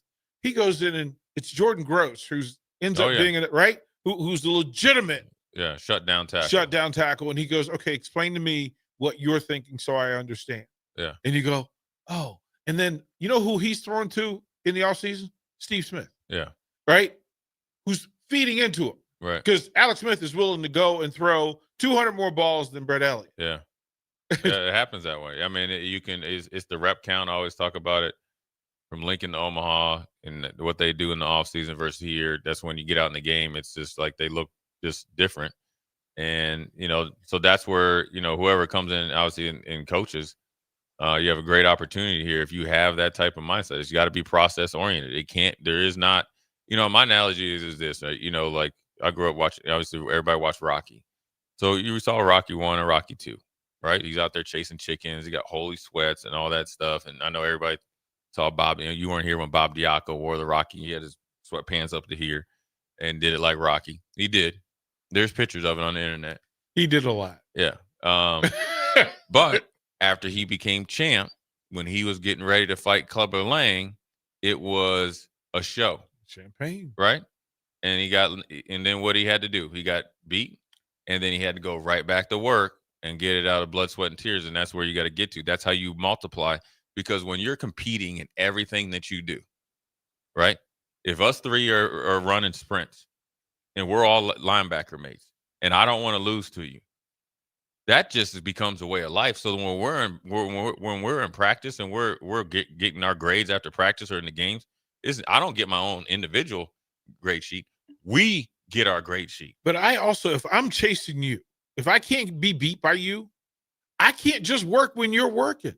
Oh yeah. I'm never gonna get caught up. If I'm just doing what we do when we're together, you'll stay the same. No, I gotta outwork you, man. So the next time we get together, that gap is closer and closer and closer until we're even. And then I gotta outwork you even more. Right. Like I don't understand why that's still missed. Yeah. And that's a big part. You and I were texting the other day, and it was about, okay, how do you level up? Yeah, and that's how you level up. It's all about like how important is it to you? How much does it mean to you? Yes, you have a new defensive coordinator. Yes, you have a new offensive line coach. And sure, the techniques can be a little bit different, but really when you're out there, like when you're playing, you gotta make a play. Like gotta make a play. Every linebacker coach will tell you to get him on the ground. Make a play. That's it. Tackle the man, hit him as hard as you can and drive him in the ground. It's not pretty.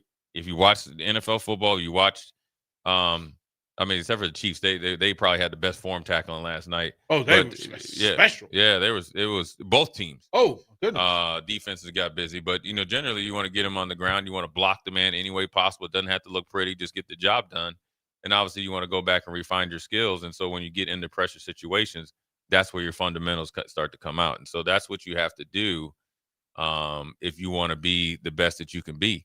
If you want to level up, if you want to go beyond Nebraska, or if you want to be beyond what people expect of you going into the season, you can't just say, I need you to call like a 4-2-5, whatever they call it, base defense, and just run cover 8 so I can have a job that I know or I think I can do easily.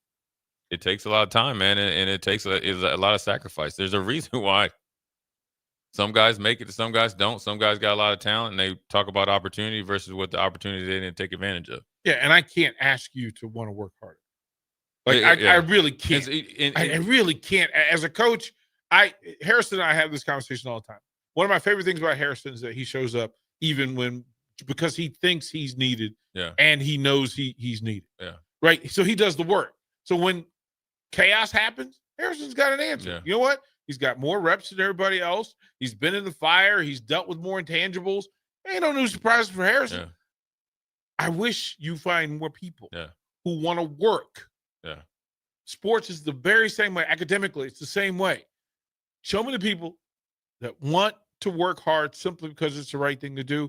Everything else is coachable. It's a little bit of both, because sometimes I think you don't know what you don't know. Now, ideally you'd like to take a freshman Harrison and put him in this linebacker room, and then we already know what we know to do. So he's just replicating but when me and you were long gone, he's just doing the same things that we were doing. Well, if you don't have that, that's where you got to really be hands-on and push and prod and all that. And it's time-consuming. It can be exhausting until the light goes on. Oh, Harrison knows those people. Yeah. He knows but that's just part of it. He knows exactly who those people are. Like everybody sees, and I always say this, everybody sees the end result, right? You see Jordan, you see LeBron, you see Kobe. They didn't work that hard because they didn't know how to work to be as efficient. They learned on the way. And then they were able to take, whether it's constructive criticism, pats on the back, a different process, and they found a process that worked for them. And then guess what? They were willing to add or subtract based on where they were to continue to be the best that they can be. And they got tired of not succeeding. Right. Like that's like an underrated value, is the moment when you get sick and tired of being sick and tired. When you get tired of not winning the games that you want to win in the offseason, then you actively do it. Perfect example, Michael Jordan, obviously the greatest player of all time. He couldn't win in the playoffs because they felt, or people were saying, he wasn't strong enough. He was too much of a finesse player to beat the Detroit Pistons. So they just were hammering him. I remember I used to watch it on WGN. He'd run through everybody else and beat Detroit. You ain't winning, because he wore out, right? So what did he do? Got right back in the weight room, went back to his game. Then they said he didn't have an outside shot. Well, then what did he add to his outside shot? Or what did he add to his game? His outside shot. There's all different types of stuff that you can do to be the best you can be. And once that mindset changes, then once you become a multiplier, and then the multiplier isn't just asking. Sometimes you got to demand it. Sometimes you really got to draw a line in the sand. It's either you do or you don't. And as long as a coach is willing to do that, say you do or you don't, your feelings might get hurt, but at the end of the day, it'll be better for you. And the team, the TEAM is the most important. Well, his work at it. The beauty of it all, we don't talk enough about Jordan when it comes to defensively, how exceptional he was. And they say that, listen, that was his advantage. People were so focused on what he did offensively. It took them 6 years to realize he was all NBA defense, right? First team. And well, wait a minute. This snuck up on us. Oh, he's beating us because he's stealing 6 boards a game. Well, wait a minute. We thought he was out on the wing.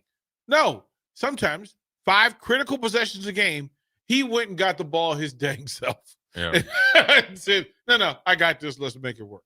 Yeah. So it's it'll be interesting. You got new blood in town, and obviously you get a look-see, ideally with both of them in the bowl game. And we'll see, get a look-see on the team that's going to be fielded out there. You got an opponent, you know where you're playing, you know when you're playing, and you know who you're playing. And so now, you got some guys got to make some business decisions, and that's their right, and you got to respect it. And then the guys that that are going to be on the team got a great opportunity to go out there and represent themselves. And some dudes who haven't been seen. That's what I'm saying. Guys who haven't been seen. If I'm a younger player, because you can play now, you can redshirt and play in the bowl game. Oh, I'll be watching tapes of LT or something. Have a day. Right. Have a day. You know you're going to get reps. Legit. You better make them good reps. Yeah. So.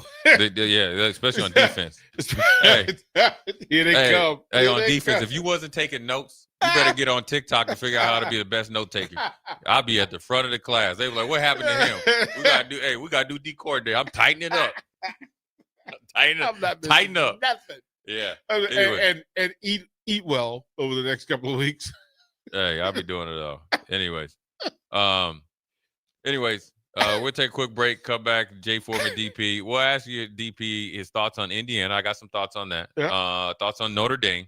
Okay. What you would do. Boom! Yeah. All that. And not just Notre Dame, though. Yeah.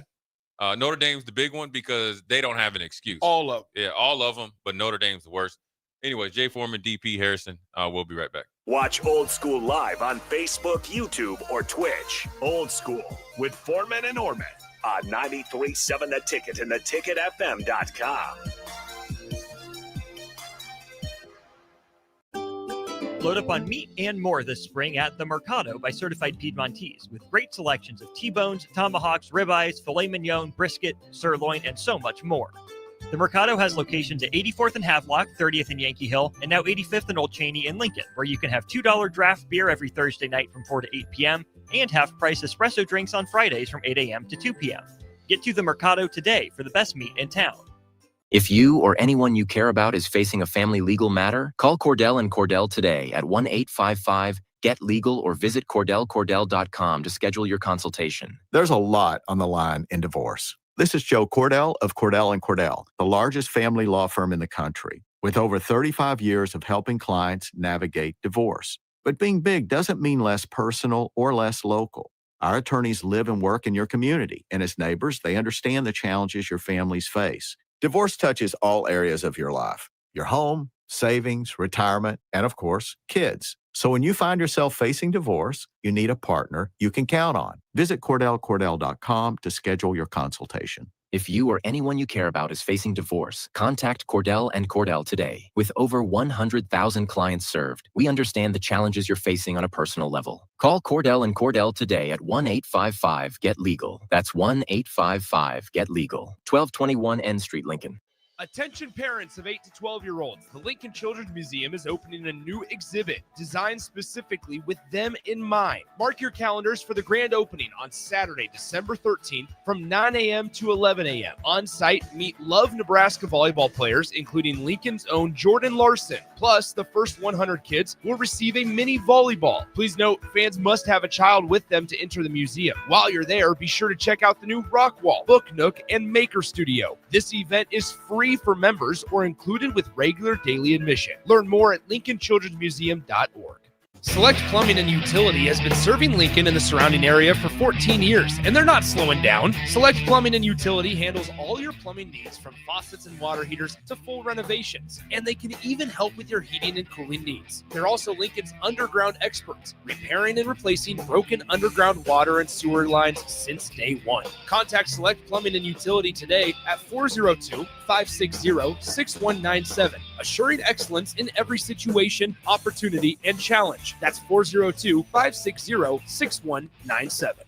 MWR is dedicated to building attractive, affordable steel buildings that exceed your expectations. From commercial to residential to agriculture storage, steel buildings are cost-effective, attractive, and versatile. Plus, they're a lasting investment and an ideal choice.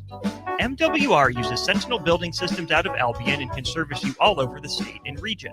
If you have interest in a steel building, post-frame building, or fencing, give MWR a call today at 402-980-5273 or go to mwrbuildingandfence.com. The top-ranked Nebraska volleyball team is trying to play its way to the Final Four in Kansas City. Make your plans now to cheer on the Huskers with a VIP travel experience from Sports Trip and the Nebraska Alumni Association. Travel round trip from Lincoln in a luxury motor coach with free parking, plus an overnight stay at the beautiful Hotel Indigo in Kansas City. See details and register at HuskerAlumniTrip.com. Hurry, spots are limited. Register now at HuskerAlumniTrip.com. This holiday season, give the gift of good taste with a gift card from Valentino's. During double discount days, double your discount from $5 to $10 free with a $50 gift card purchase. Valentino's handcrafted pizza has been a family favorite for generations, and our gift cards make the perfect holiday gift. And right now, during gift card double discount days, when you buy $50 in gift cards, get a $10 gift card free. Happy holidays from Valentino's. If you are a business owner, I want you to think about the amount of time you've spent worrying about safety and security. Lincoln's own experts at Diode Technologies design custom solutions for security, communication, and so much more. From automated security to secure video conferencing, their team sits down with you to get to know you and what your business needs. Manage your operations and get notified when there is suspicious activity. Save time and cut back on stress. Diode Tech always keeps you in the know. Contact them today at 402-793-5124. Your Christmas list changes a lot as you get older. Dreams of video games, remote control cars, and baseball gloves turn into dreams of shoes. You know, practical things. Brown's Shoe Fit is the king of shoes in Lincoln, with brands like Sorel, UGG, Brooks, Hoka, and more to make you fashionable and comfortable. Grab a new Ridge wallet or buy 3 get 1 free on Smart Wool socks for the ultimate stocking stuffer. And don't forget a reliable gift card for that hard-to-buy-for person in your life. Brown's Shoe Fit at 66th and Q in Lincoln. 93.7 The Ticket. Fox KFXL weather. Brought to you by Bryant Air Conditioning, Heating, Electrical, and Plumbing. Your Lincoln forecast for today. Morning clouds will give way to afternoon sunshine. See a light breeze and a high near 41. Tonight, partly cloudy skies and light winds below around 29. And tomorrow, we'll see mainly sunny skies and be breezy and mild. The high near 54. I'm meteorologist Kyle Clicker for 93.7 The Ticket and theticketfm.com. All right, Lincoln, if you're a diesel technician who's ready to earn up to $40 an hour and you're tired of working nights and weekends, listen up. Inland Truck Parts and Service is hiring experienced diesel technicians right here in Lincoln, and they're offering what every hardworking tech wants. Monday through Friday hours, no nights, no weekends, and paid training on advanced diesel technology. With 37 locations across 12 states, career advancement opportunities are endless. Start building towards your future and apply today at inlandtruck.com. That's inlandtruck.com. Or text APPLY to 785-369-1320. Empire Netting and Fence delivers top-quality netting and fence solutions. From major sports venues to backyard installs and everything in between, coast to coast. We take on tough jobs with grit, integrity, and a strong commitment to safety. Empire is growing, and we're hiring motivated people ready to grow with us. We build each other up, and we're building something big. Think you've got what it takes? Apply now at empire-fence.com. That's empire-fence.com. Back to Old School with Foreman and Orman on 93.7 The Ticket and theticketfm.com.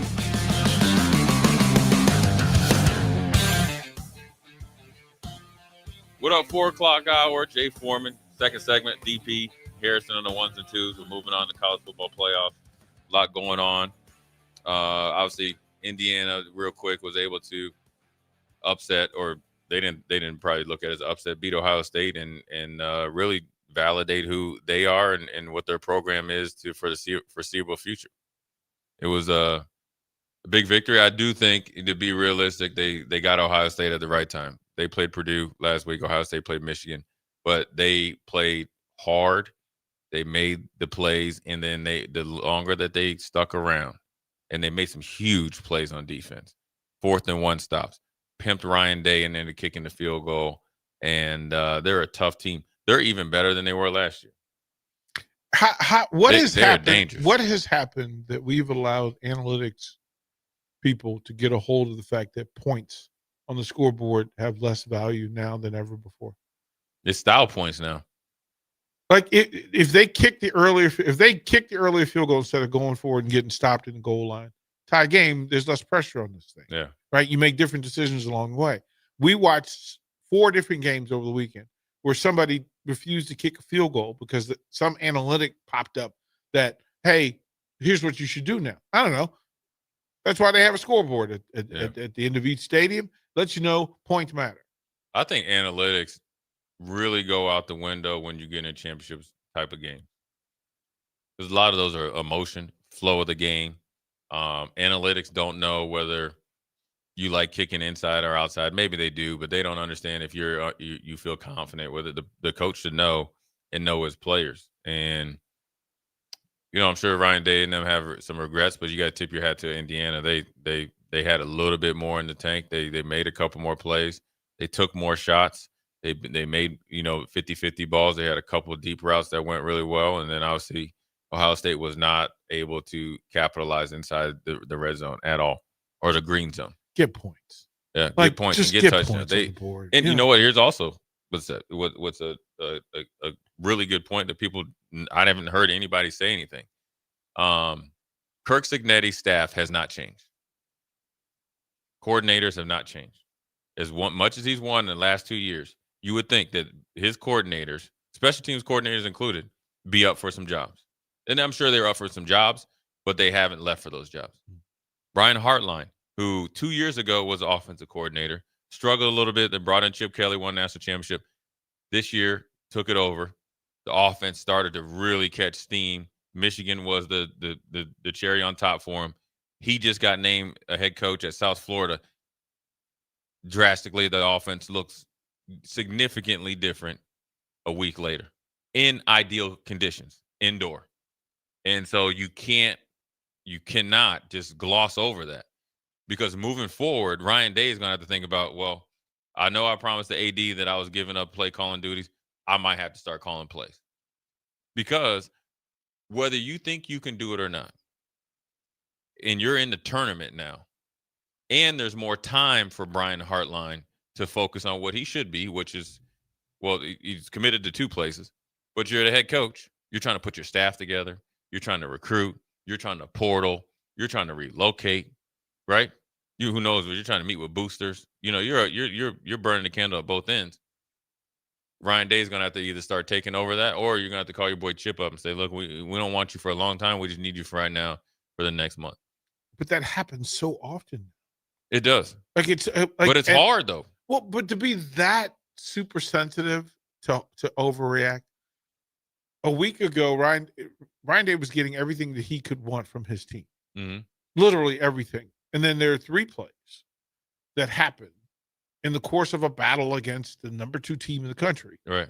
And then to become overreactive, there's nothing wrong with Ohio State. Oh, there's nothing wrong at all. So for them, you just have to wonder with Brian Hartline, are you spread too thin? You see it. You saw it last year in the playoffs with Detroit and Ben Johnson. The offense didn't look as crisp. Now, you're in the playoffs because you're in the tournament. And sometimes they're in your playbook, though. Yeah, they're in your playbook. And there's nothing wrong with Ohio State. It would be something just to really look into if there's a little bit of details that weren't, and it's hard to play. Look, you went up to Michigan, road game. That was a physical game. And then you got to come back home, recalibrate, get home late, getting pat on the back. Then here you go. You got. Well, there's the letdown. Yeah, there is the letdown between the game, because quite frankly, more pressure on Day to beat Michigan than it was for him to beat Indiana. And then you go right back to it. So we'll see. A break is probably needed for them to get refocused and try to go back to back. That's interesting. DP, we got a few minutes here. Obviously, the big news. There was a lot of opt-outs of the bowl game teams deciding not to. Now, Iowa State and Kansas State, 2 longtime coaches. I think they both were there for 10 years, right? At Kansas State, and Chris Klieman and obviously Matt Campbell at Iowa State. Late in the game, obviously Matt Campbell with Penn State debacle hiring, late leaving. Chris Klieman I don't think a lot of people thought about him retiring. You got to think, just last year he was asking for all the Big 12 coaches to band together so they can get more than one team into the college football playoffs. Now you decide to retire. That I could see because it messes up the whole program is in flux. There's a kid down there, Ebenezer Okora, who's from my high school. I talk to sometimes. They're devastated because now he's like, all right, I'm trying to come back and have a big year. Now he's like, I don't know what I'm going to do. So I understand that. That's somewhat understandable. Then you got Rutgers turned down a bowl game, which is that's the most un-Greg Schiano thing ever. So you play a bowl game during COVID. Remember? During COVID, they were having guys come in from overseas because he had players that were kickers from overseas, and you barely had enough, to play. And then here you have a bowl game. You decide you're not playing? Because you're what? You're destination. You're only going to destination bowl games now. Beat somebody. Right. All of this is, if you want to fix the thing that bothers you, beat somebody. Yeah. Like every single one of those was, you had a bowl game. You may have had several bowl games throughout the course of the year. Right. And you lost them all. You lost them all. Like, listen, there's a way for you to get to where you want to get to and proclaim whatever you want to proclaim. Texas, you can say we deserve to be everywhere all the time. Notre Dame, we deserve. You know what? You had 2 bowl games during the season that you lost. Yeah. Like that's season over. That's just how it works. Rutgers? Really? Yeah. That you speaking out? Y'all are speaking out. Y'all should be happy somebody dialed your phone number. You should be happy somebody called you. My thing is when you go to the bowl game. Now I know there's expenses to go down there, right? But you get bowl money. I'm sure you do make some You get money. bowl money plus expenses. Right. You get So you get some money like back to your football program. I'm thinking for a school like Rutgers. I'm thinking for, a school especially like Iowa State, heck, even Kansas State. Yes, it's not ideal. Let's get together and go play a bowl game for thinking, number one, long term, to bring extra money into our football program that could help with NIL and everything like that. More importantly, I would like to been in the meeting when they had it here at Nebraska where they decided not to play.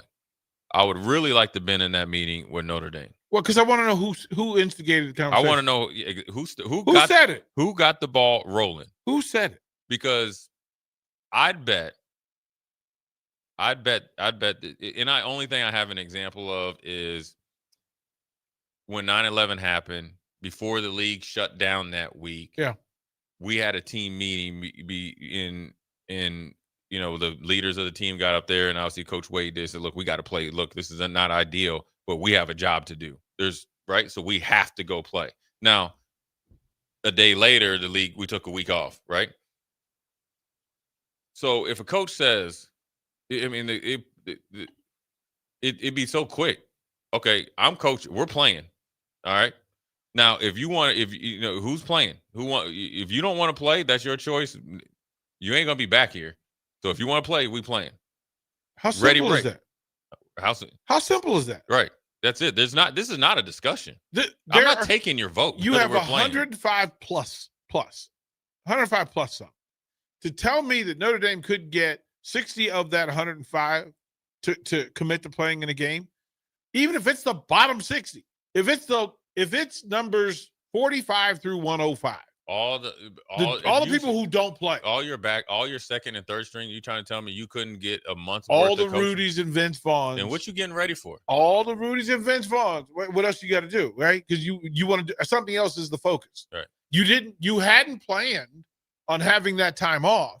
As a matter of fact, if your player's 45 through 105, you need those 3 weeks of practice anyway. Matter of fact, you need the starters reps at practice. Matter of fact, you need for all the NIL people to see you. You need game tape. If you talk, you need all of that. So how did you convince people to go, nah, I'm cool. Yeah. Like, I'm just going to wear my sweats, my Notre Dame sweats on New Year's Eve. I'm going to the club. Yeah, I mean, I would like to have been in that I would like to have been in there just to see who started. Oh, you'd have thrown some drinks, man. You'd have thrown some beverages. Because you would hate to think, well, number one, I guess it always falls on the head coach. You would hate the head coach to come in there and say, I don't think we should play. So now you're influencing the kids. Or you'd hate the head coach to really give a vote. It's not that you're a dictator, but like, I'm here to coach. I'm here to coach football. You're here to play. We got a game to play. Now, however it shook out with the college football playoffs, we're mad about that. Okay, look, we're going to get plenty of time. We're going to get you can take 4 days off. Yep. All right. We can pout. We can be mad. We can throw things. Then we can come back to rational, mindset. And then we got to get back to work and work towards playing into, I guess, the New Year's Day bowl game. Well, and here's the thing. If you're talking Notre Dame, they had choices of ball games. They could have gone to That's any the one only of thing five. I'm asking. We got 4 choices. Everybody, 1, 2, 3, 4, put your vote in, and that's where we're going. Yeah, like they had choices and money, like their expenses. This would have been a great negotiating ploy, right? If we're gonna make $10 million to go to this bowl game, hey coach, set aside $1 million and then split it up amongst the 50, 60 players that's going to go, we all in. We saw that at the Crown. Yeah. We saw that right here at the Crown for a piece of money. They said, you know what? We'll go play. We get cash. Yeah. Okay, we in. Yeah, it's interesting, man. I mean, obviously Notre Dame's got the headlines of not playing. I feel sorry for some of those players that like the special teams players. They're never gonna play again. Vince Vaughn, you had a chance to correct your reputation, man. Yeah. Don't let Rudy show you up. I mean, you gotta think though, seriously though, like those guys that played in that last game, the family and friends are like, okay, we're gonna go see you play your last game. Or your first game. Or your first game. If you're a redshirt, you're going to play in the bowl game. It's null and void now. And you can't tell. You just can't tell me that those guys just voted 105 guys. That means if you the majority of the vote is more than 50, right? 50%. Half your squad. You're trying to say half your squad. Well, that's the reason why you ain't win. That's why you ain't win. There it is. So that's 50 players. You could go on the road with 50 players. Yeah.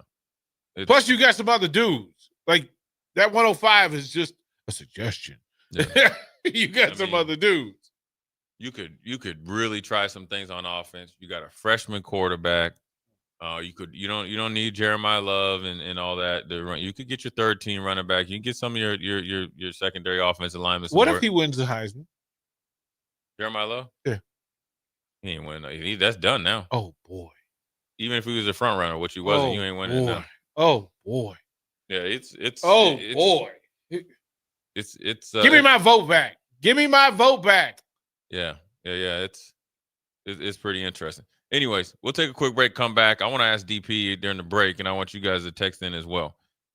Is bowl games outside of the college football playoffs, even when they expand to 16 and possibly 24, are those going to be a thing of the past? Jay Foreman, DP, Harrison, we'll be right back. You're listening to Old School with Jay Foreman and Austin Orman. Download the mobile app and listen wherever you are on 93.7 The Ticket and theticketfm.com. All right, Lincoln, if you're a diesel technician who's ready to earn up to $40 an hour and you're tired of working nights and weekends, listen up.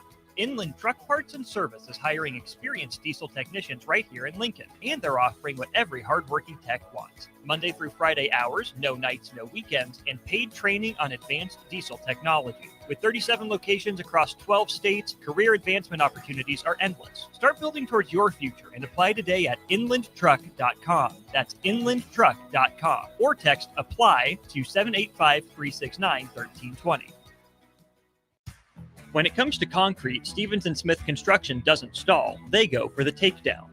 As Nebraska's full-service concrete contractor, they stay in bounds, hold inside position, and never forfeit quality. Whether it's foundations, flatwork, or concrete coatings, they elevate performance and pin down results that win every time. Stevens & Smith Construction is a proud sponsor of Takedown Tuesdays on 93.7 The Ticket. Because when it's time to wrestle with concrete, Stevens & Smith Construction slams expectations. Concrete Industries has immediate job openings for precast production laborers and maintenance technicians. Concrete Industries offers great pay, health benefits, 401k, a wellness program, holidays, and paid time off. Apply today to earn a starting pay of $21.50 per hour plus a $1,500 hiring bonus. Concrete Industries is hiring all experience levels and offers on-the-job training. Start your career today as a precast production laborer or maintenance technician. Visit concreteindustries.com.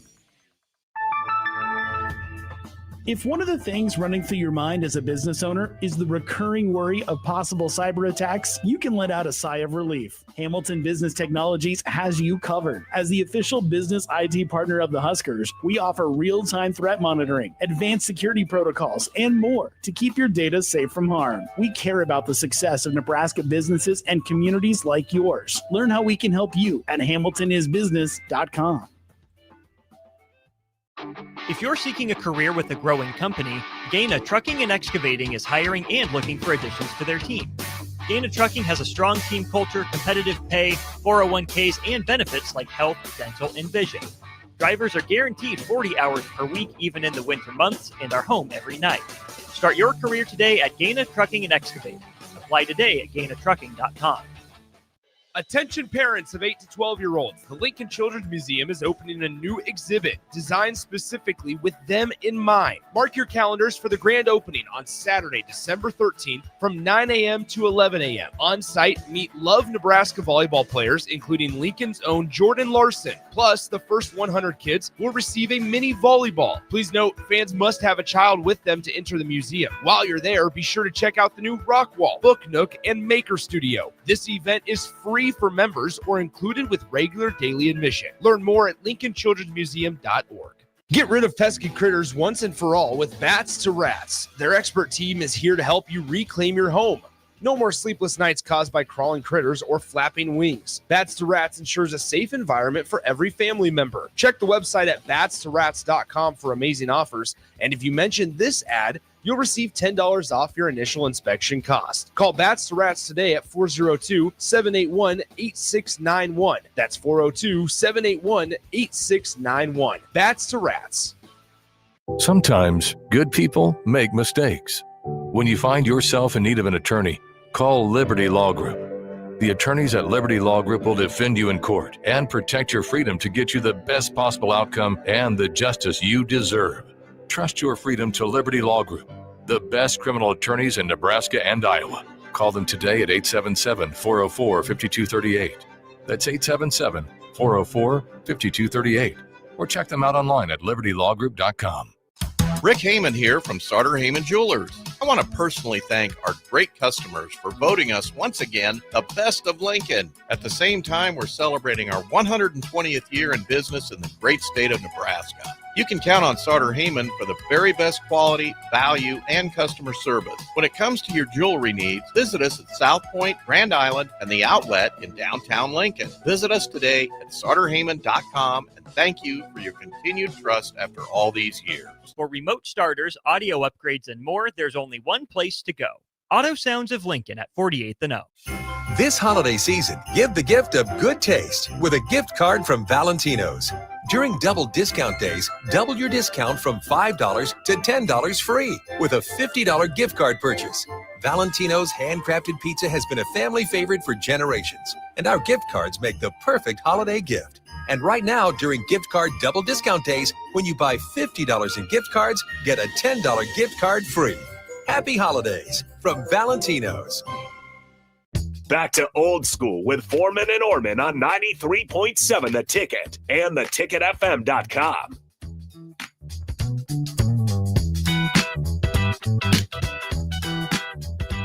Well, we're back. Jay Foreman, DP Harrison. Quick segment here before we get to the 5 o'clock hour. We'll talk a little bit of Utah. We'll let DP do DP thing.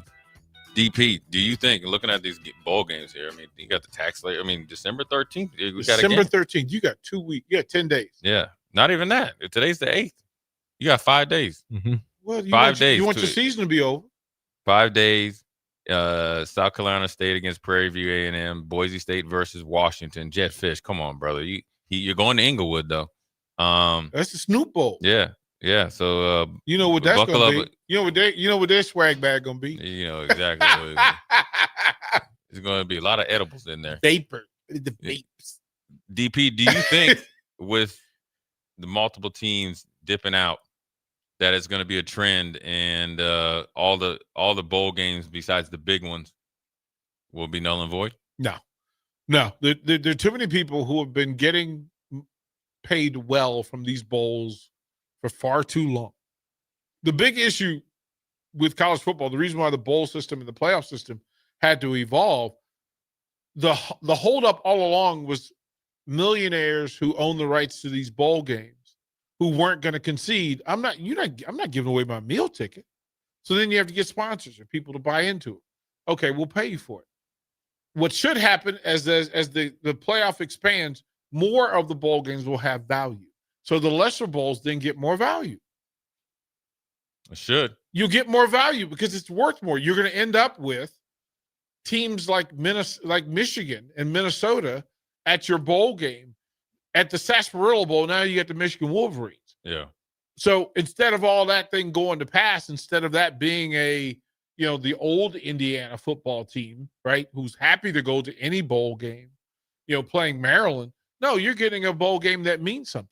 And all the bowl games atop, so the 15 top bowl games, Mm-hmm. all have more value, which means the next 15 have greater value. They all have greater value because those 15 weren't getting the fourth best team from the SEC Right, or that's the true. sixth best team from the SEC. Those teams had to go where they had to go. Now you got some freedom, and now they've moved up because if just like this year, 5 SEC teams in the playoffs. Well, those bowl games who got SEC 1, 2, 3, and 4 normally, now they're getting 7, 8, 9, Yeah. 10. Yeah. Right? And those teams are happy, and those fans are thrilled Right. because they're going to show up. And I still get to go to Orlando in January. And you got depth of Yeah. leagues too. Yeah, So, no, those bowls aren't going to. There are too many Yeah. rich folks tied to them for them to go anywhere. yeah, people just had their lip poked out, so they just need their aunt or grandma to flick it. They'll shape it up right. after that. Hey, for the right when they find out what that swag bag really looked like, and what those checks that go to Tiffany up there at the ticket office, Yeah. they they were like, Yeah, no, somebody coming up a little light on Christmas. yeah. Y'all better go to the bowl games from here on out. We'll take a quick break, come back. We'll keep DP for one more segment. We're going to talk Nebraska, Utah. Just looking at what Utah did this year. Played a pretty good competitive game against both Texas Tech. I'm and wearing BYU. red to Vegas. DP, we got to find out who your team is in Utah. You're a Utahite, so we're going to see where your allegiance is. Jay Foreman, DP Harrison. We'll be right back. Watch Old School live on Facebook, YouTube, or Twitch. Old School with Foreman and Orman on 93.7 The Ticket and theticketfm.com. Sometimes good people make mistakes. When you find yourself in need of an attorney, call Liberty Law Group. The attorneys at Liberty Law Group will defend you in court and protect your freedom to get you the best possible outcome and the justice you deserve. Trust your freedom to Liberty Law Group, the best criminal attorneys in Nebraska and Iowa. Call them today at 877-404-5238. That's 877-404-5238. Or check them out online at libertylawgroup.com. Time for a new heating and cooling system? Get the options, brand, and efficiency that best fits your family and your home. Call Bryant Air Conditioning, Heating, Electrical, and Plumbing. Hi, Sean Callahan here for Coppell Chevrolet GMC, the #1 fastest growing GMC dealer in the Omaha and Lincoln area. We are going to keep this train rolling in a big way with new half-ton and 4x4 pickup trucks starting at $12,500 off list price or 0% financing. You heard that right, $12,500 off list price or 0% financing. You pick which one works better for you. Please stop on in the dealership and meet the team or check us out at coppellcars.com. Stock number C280930. All deals with approved credit. It's the holiday season. Time for work parties, friend get-togethers, and family gatherings, which means lots of eating. Maybe you think you've perfected your holiday meals, and maybe you have no idea where to even start. Let's fix that right now. No holiday party is complete without Führer's cheese spread. It goes well with any type of cracker, pretzels, apples, chili, vegetable, chips, and of course, it's perfect to pair with wine or beer. Holiday meals aren't complete until Führer's cheese spread is on the table. Find your own container at your nearest local grocery store today. All right, Lincoln, if you're a diesel technician who's ready to earn up to $40 an hour and you're tired of working nights and weekends, listen up.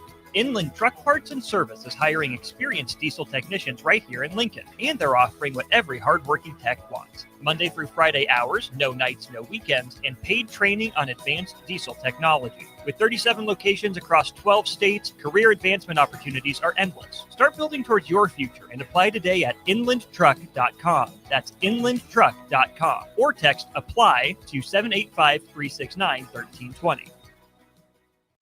This is Lincoln's home for sports talk on the FM dial. Also online at theticketfm.com. On the internet. KNTK FM Firth, 93.7 The Ticket. 93.7 The Ticket. Fox, KFXL Weather. Sponsored by John Henry's Plumbing, Heating, and Air Conditioning.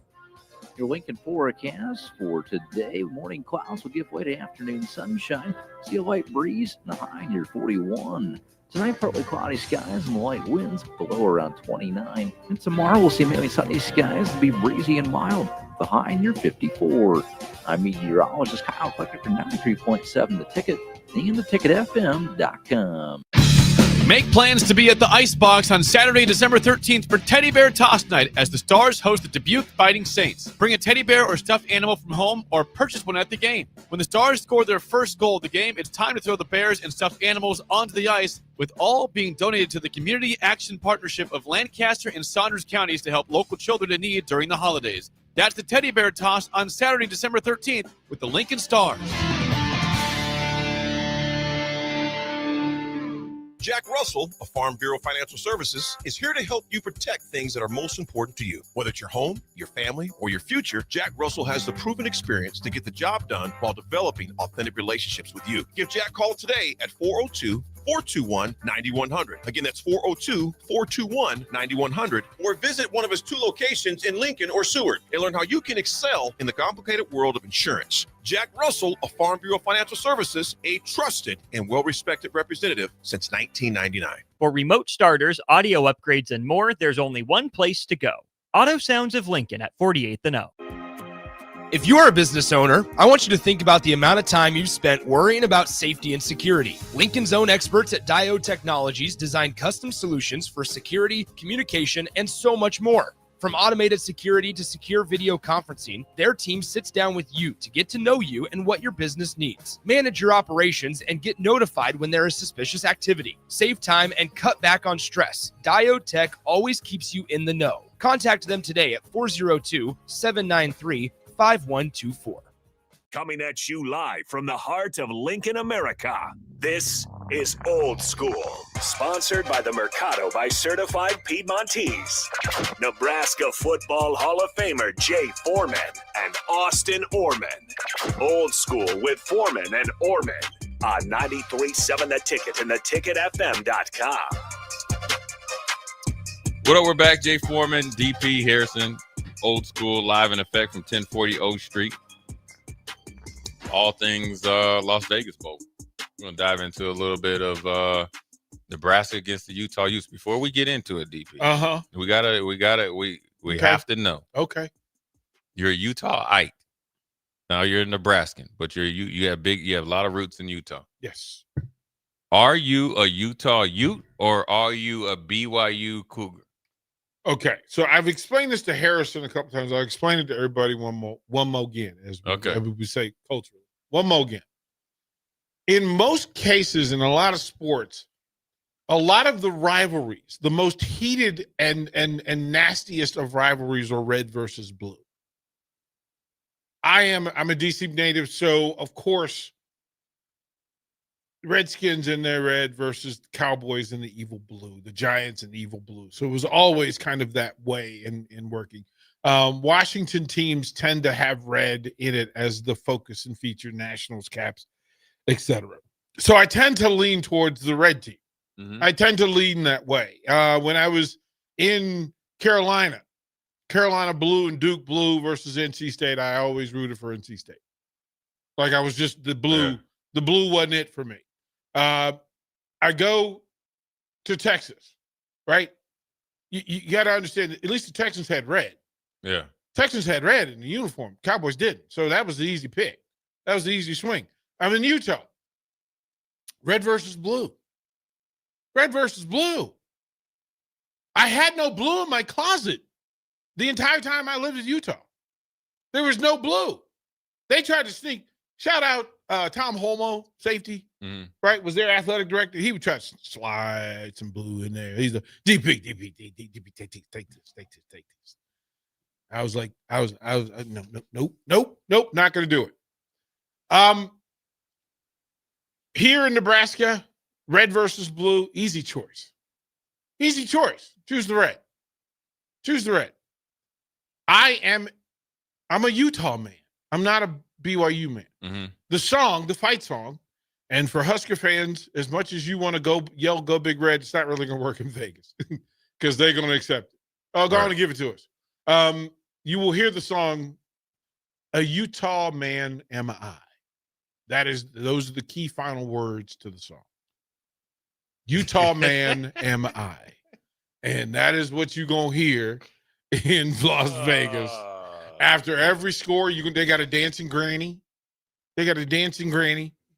Right? She'll be up in the student section leading the dance party. And she can dance. Give you credit, she can dance. Swoop. There he is. That is their mascot, Swoop. Pretty cool. Lil Red's in trouble. Swoop don't play. Swoop don't play. I'm just letting you know. So yeah, I'm entirely. I lived in Salt Lake. I lived for a bit in Utah County. I've told the story and how uncomfortable I was in Utah County. I lived in Utah County, which is Provo. Okay. And I felt, the scene from Get Out where he's at the dinner party. He walks out and people staring at him, just kind of funny, and they always ask weird questions. That was Utah County. That was Provo. It is. That was Provo. Is Provo in the mountains? Yeah. Okay. Like literally inside the stadium sits in a cradle, and there's a big Y that's on the side of a mountain. So when they win, they light up the Y. Same thing. Utah has a U up in the Wasatch.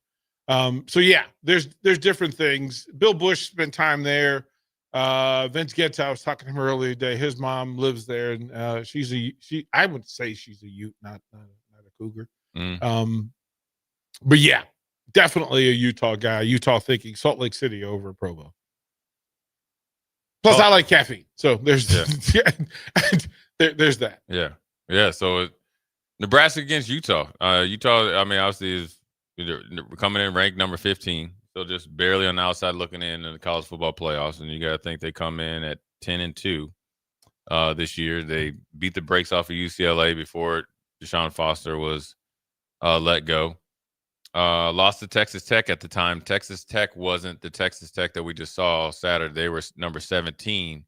They lost 34-10. So I think that was probably Texas Them and Tech. Losing to Texas Tech and BYU. Yeah, but Texas Tech used that loss or that win against Utah as a springboard. Yes. It put them on the It map. was the announcement. It was the announcement. Yep.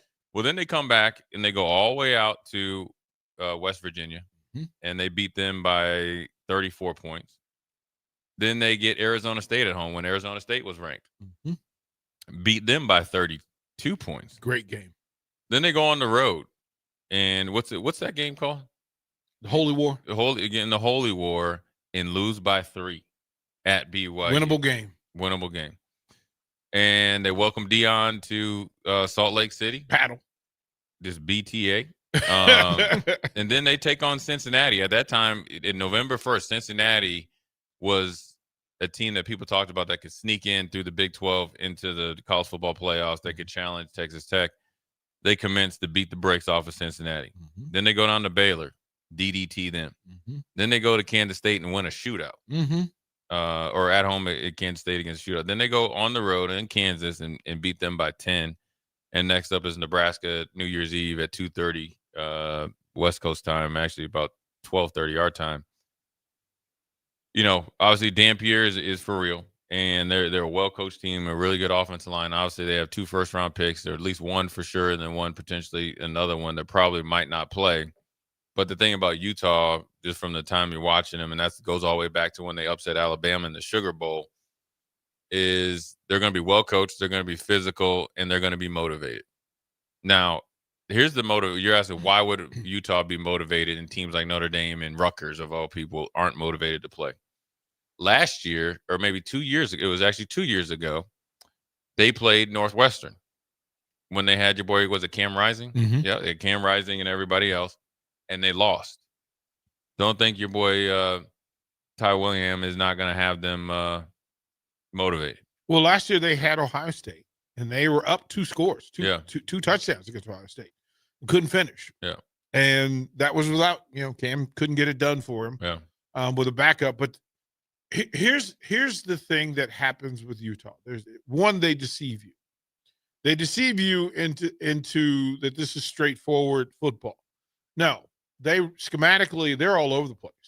Like they motion different packages. Yeah. You're never going to see the same grouping. Personnel group, right? yeah. It's never the same. I want to say that they're plus 70% with 6 offensive linemen on most players. Yeah. Like, and these are not your typical linemen. These are earth movers.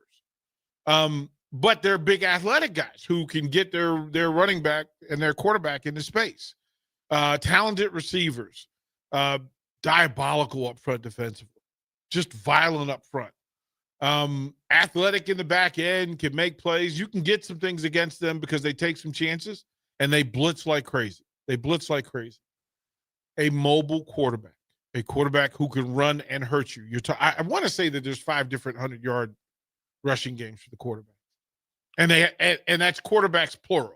Yeah, because the backup looks like his little brother. He looks he looks like Nebraska's quarterback, and so you have to say, listen, understand. While well coached, Kyle Whittingham has a program. He's not developing a program. He's built a program. He's been there since post-Urban. So all of that in play. And he is a BYU graduate, but he cut his teeth under Urban Meyer. Yeah. So he's been there. He's established. He knows what works for him there. He's had offers to go other places and stay true and loyal to Salt Lake City. That's who they are. It's going to be a physical game. They check a lot of boxes that Nebraska's not going to be thrilled with. Now, on the flip side, now, obviously, with a little bit of turnover, now you know who you're playing if you're Nebraska. Obviously, you're just getting back on the field officially. What does Nebraska bring that could give Utah some challenges, or what does Nebraska need to do to present Utah some challenges, especially offensively? Offensively, if Emmett was playing, I'd feel a little bit better because downhill runners do create some opportunities. They have enough skill position guys on the outside to make plays, but how you use them, you're going to have to mirror Utah. Yeah. You're going to have to mirror. Utah maybe utilizes their tight ends as good as anybody in football, maybe Iowa, second to Iowa, but they use their tight ends. And they have 4 of them. They're all 240 pounds, 6'5". They all get into space. Yeah. Solid blockers, but then they catch it and punish the 205-pound safety. That's what Nebraska needs to do with Luke and company. Like, you've got to figure out a way to get the ball out of the hand. Don't have your quarterback back there holding the ball. And zone read against Utah it's not necessarily the party you want to get into, right? Because Why is that? Because you're unleashing some big demonic athletes against your little quarterback. And you have one quarterback. We don't know what quarterback number 2 is going to be for Nebraska. Like, we know who it is. Yeah. But do we know what to expect? The advantage, though, is that there will be a new running back, right? Yeah. There will be. Or running backs. Running backs, plural, right? We don't know what you're going to get there. There's going to be a new defensive coordinator. Yeah. Right? So how you line up and how you're going to scheme against some things is an advantage, except the fact that Utah is going to do what Utah is going to do. Utah's not going to change no matter who they're playing. That's how BYU beat them. That's how Texas Tech beat them. Utah is going to do what they're going to do. You can line up and make plays against them. Cool. Yeah. I'm not sure that Nebraska has BYU talent defensively. Like space eaters, guys. Yeah, they got the BYU is sneaky good. Cash the number defense against the run, right? They will just fill spots. Great lane assignment when it comes to run gap fits and everything. They do that. Nebraska has the opportunity with their 3rd and 4th receivers. Yeah. That's where you have, and Ja'Cory Barney should be a problem.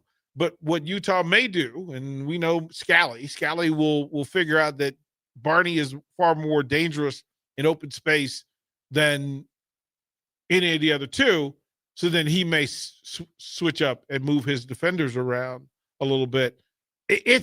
They have opportunity because Utah doesn't know who Nebraska is going to be offensively. Right. That is an advantage. Yeah. Definitely aren't familiar, and then obviously Nebraska's going to try to maybe get out there on the edges. I think they're going to have to test Utah deep, and they're going to have to win some 50-50 balls to loosen up that defense. When you talk about, when you have troubles against teams like Minnesota and even like Michigan State at times a little bit till you really start getting rolling, one thing I noticed is that when they kind of got a beat on Nebraska, those safeties and linebackers started to creep even closer and closer to the line of scrimmage. So you got to make sure that you hit some routes They got a pretty athletic defensive front in Utah. Mm-hmm. So you got to make sure that you're throwing through the right lanes because they will bat some balls down and they will make sure that you don't get in rhythm. What's the outer third? It's the outer third. Outside the numbers to sideline, because you're removing the Utah's advantage. Yeah. Utah's advantage is hash mark to hash mark.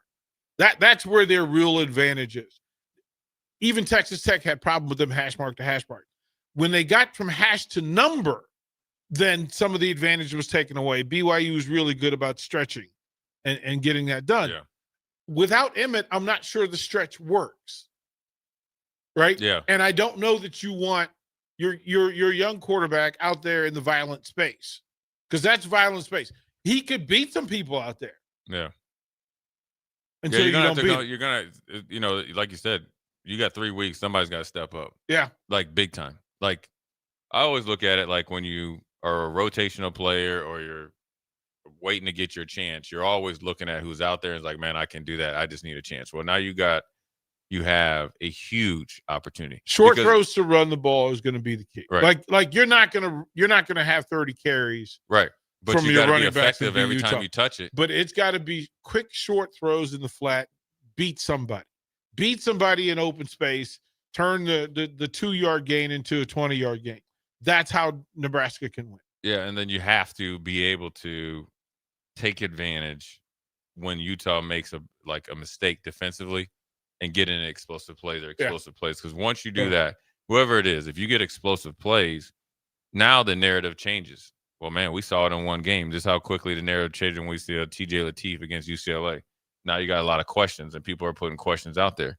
You want to create as much chaos as much as you want. Normally, you don't want chaos on a football team. You want to create as much chaos individually by your play and good play. You do that, then Nebraska beats Utah. If you don't, and then it's like, well, we had a bunch of young guys playing. They didn't know how to compete. If that's the narrative, then Utah wins. Watch Utah versus Arizona State. That will give you some idea about how Nebraska can attack. With the knowns that we have and the unknowns that we don't know.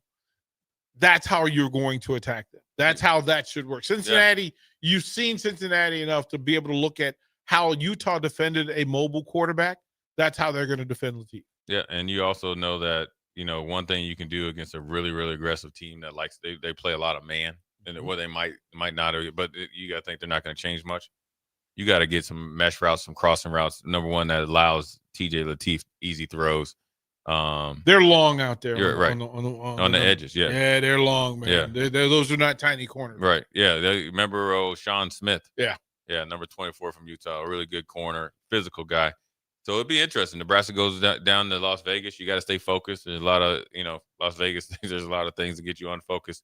So that's going to play a part of it too. Yeah. How much can you have the right amount of fun as you're down there for a bowl game, but then also understand as you get closer to the game, it's time to lock in no matter what's going on. I'm a member of this club.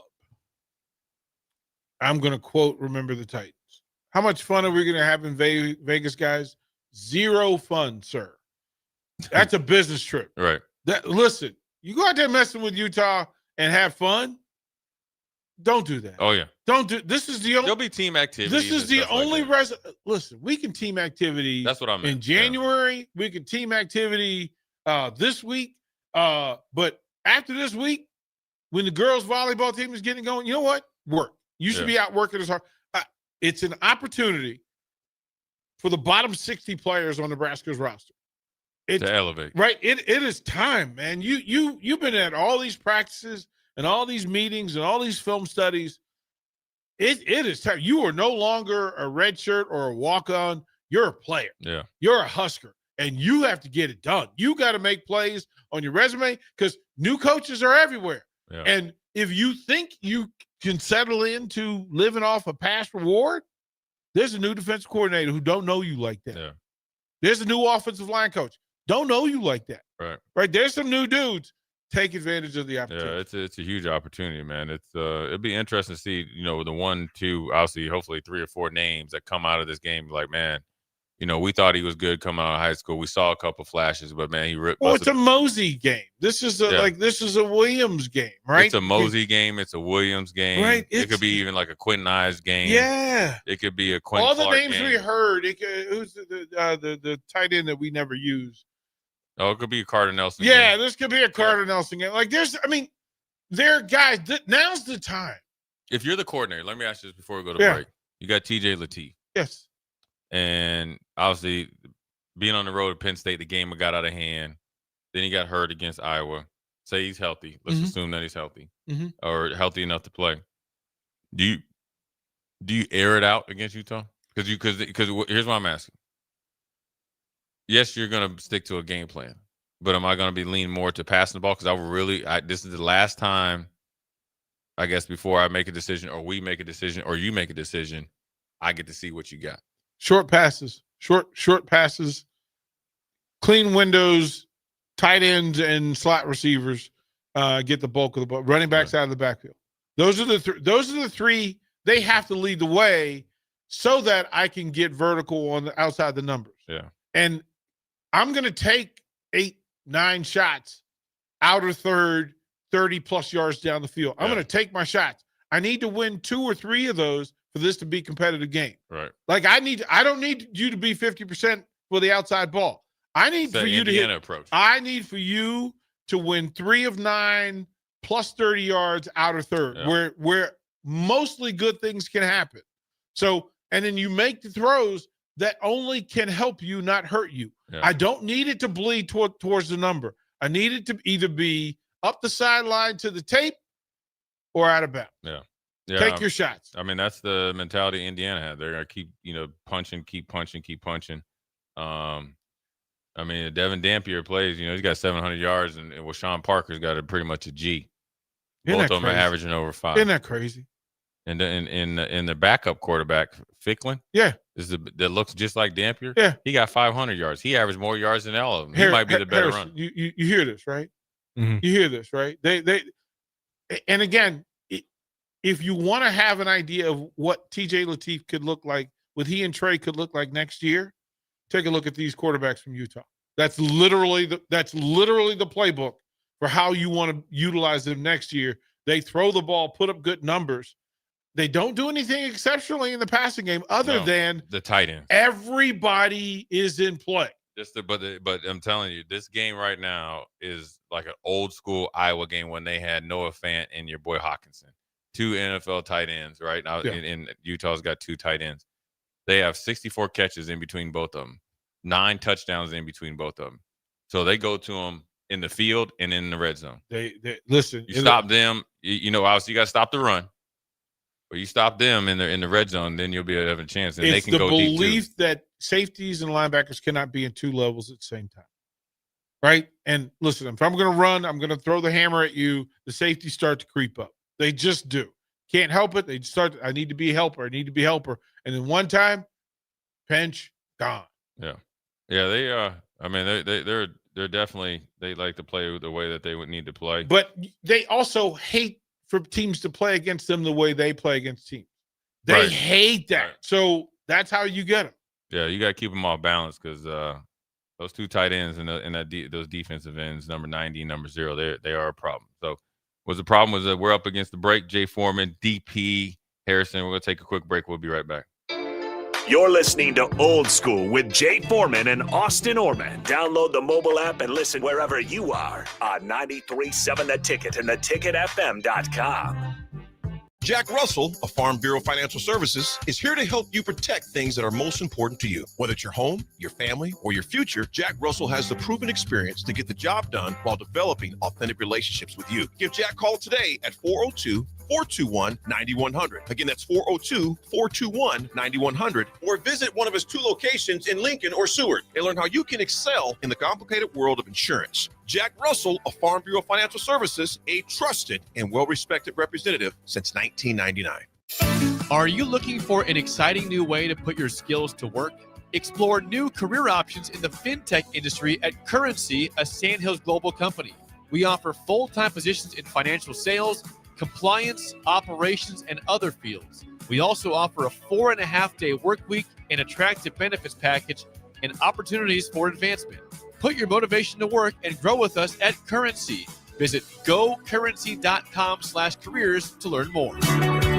Hi, Sean Callahan here for Coppell Chevrolet GMC, the #1 fastest growing GMC dealer in the Omaha and Lincoln area. We are going to keep this train rolling in a big way with new half-ton and 4x4 pickup trucks starting at $12,500 off list price or 0% financing. You heard that right, $12,500 off list price or 0% financing. You pick which one works better for you. Please stop on in the dealership and meet the team or check us out at CoppellCars.com. Stock number C280930. All deals with approved credit. At Parkview Animal Hospital in Lincoln, it's not just their professional care that sets them apart, but their warm staff and state-of-the-art facilities. Whether it's for a routine checkup or a comprehensive medical procedure, at Parkview, your pet isn't just another number, but a valued member of their caring family. Visit them at PAHLincoln.com today and in person just south of 14th and Pine Lake Road. Parkview Animal Hospital, your pet, their passion for happier, healthier, furry friends. Hi, Charlie Stone here, and it's that time of the year again. Time for the annual Happy Honda Days at Honda of Lincoln. With me on the line, Andy Goodyear, to tell us all about it. The exciting news is we have more selection and more savings. We have over 400 new 2025 and 2026 Hondas to choose from, with a great opportunity to get year-end savings on every remaining new 2025. Do you have some Happy Honda Days specials? Sure do, Charlie.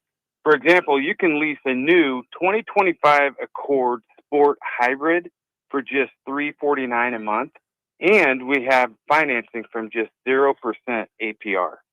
We've also included over 125 pre-owned of all makes and models, and as always, our certified pre-owns are in this sale as well. Well, maybe it's time you experience the best. The Honda of Lincoln way of doing business. 27th and Yankee Hill Road or online at hondaoflincoln.com. Are you ready for a new opportunity? Check out Sandhills Global. Join a dynamic team where your skills are valued and your career can soar. We offer full-time positions with a 4.5-day work week, competitive pay, excellent benefits, and a positive work environment. From IT and marketing to sales and finance, we're looking for talented individuals like you. Apply today at sandhills.jobs and take the first step towards an exciting future. That's sandhills.jobs. Don't wait, apply now. Winter is just around the corner. Is your vehicle ready? Don't get left out in the cold. At A1 Automotive, we prep your car for whatever winter throws your way here in Nebraska.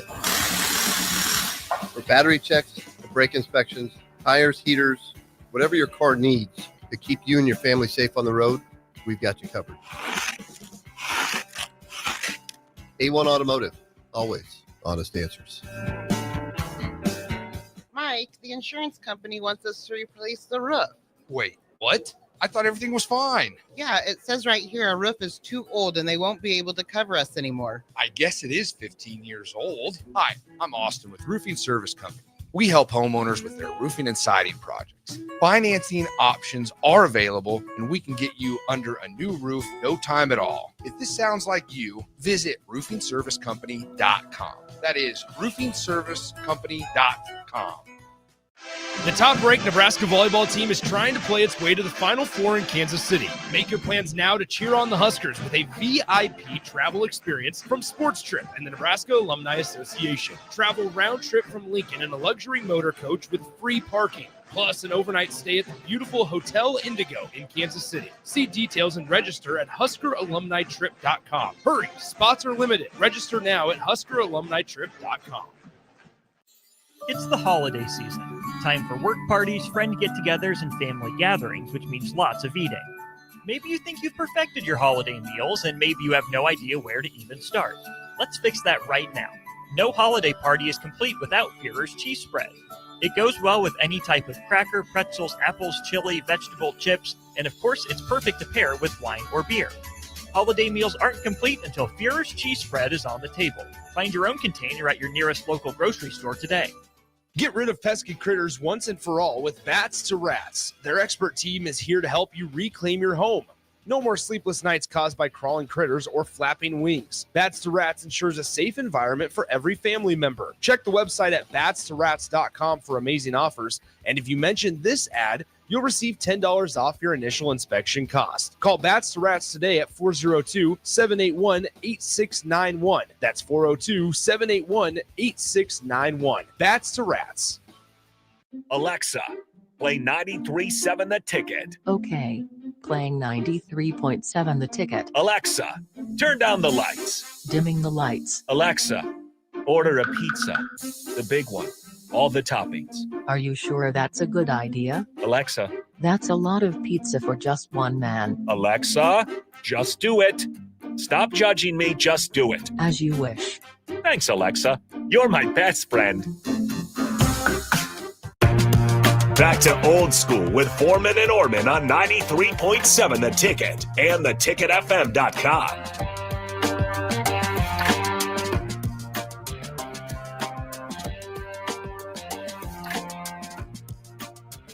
Well, we're back. Second segment. Jay Foreman, DP Harrison, moving right along.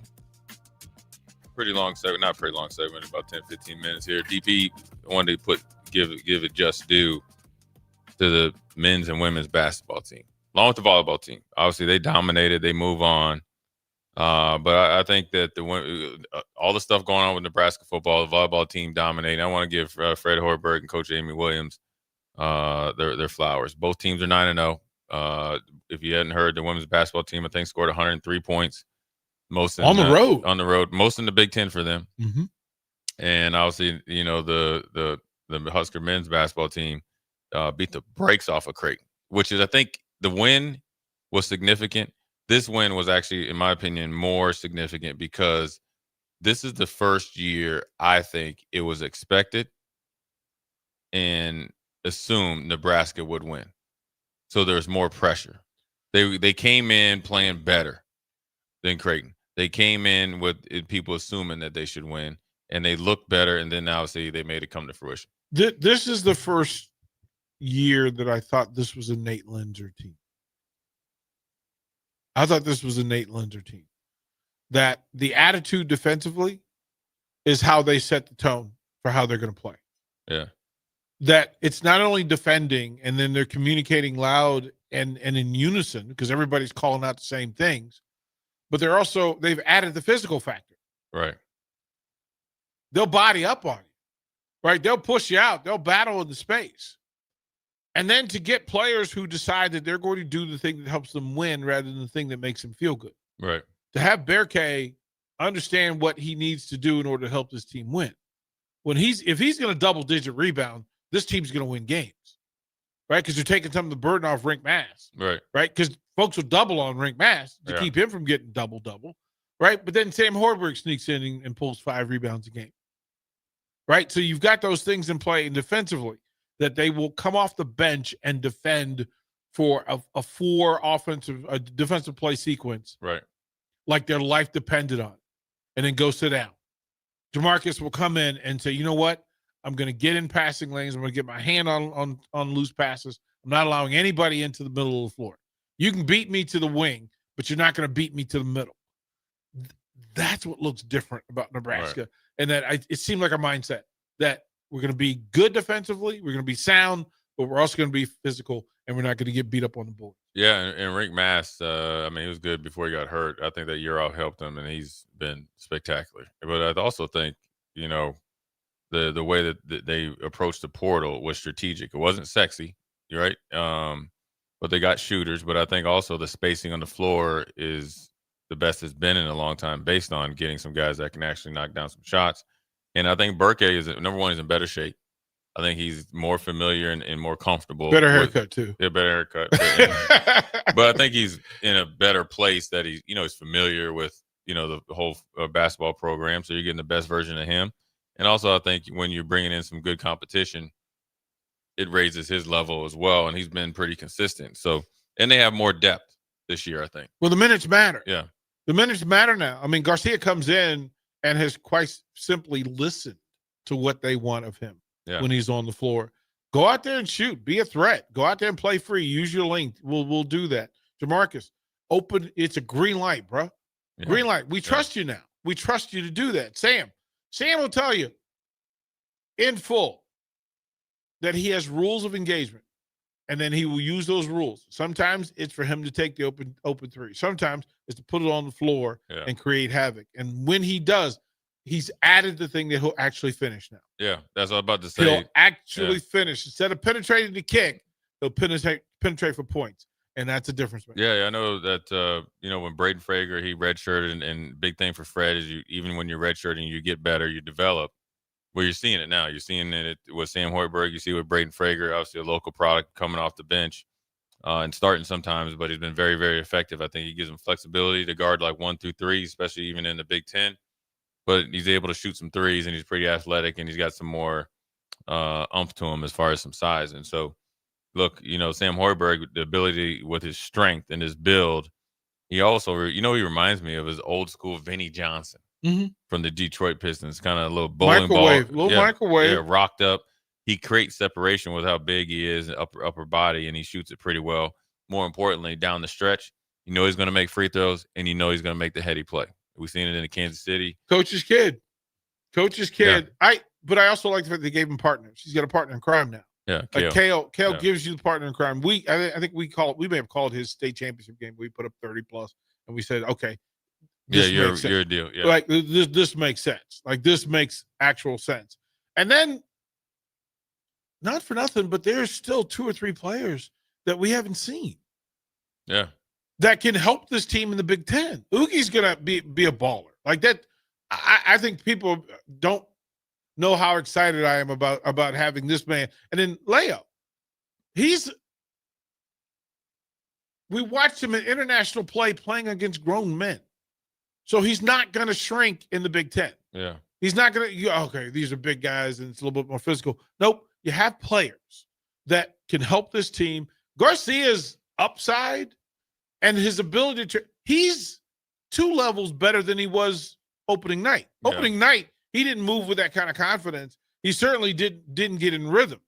He looks like a guy that's going to contribute the whole Big Ten season.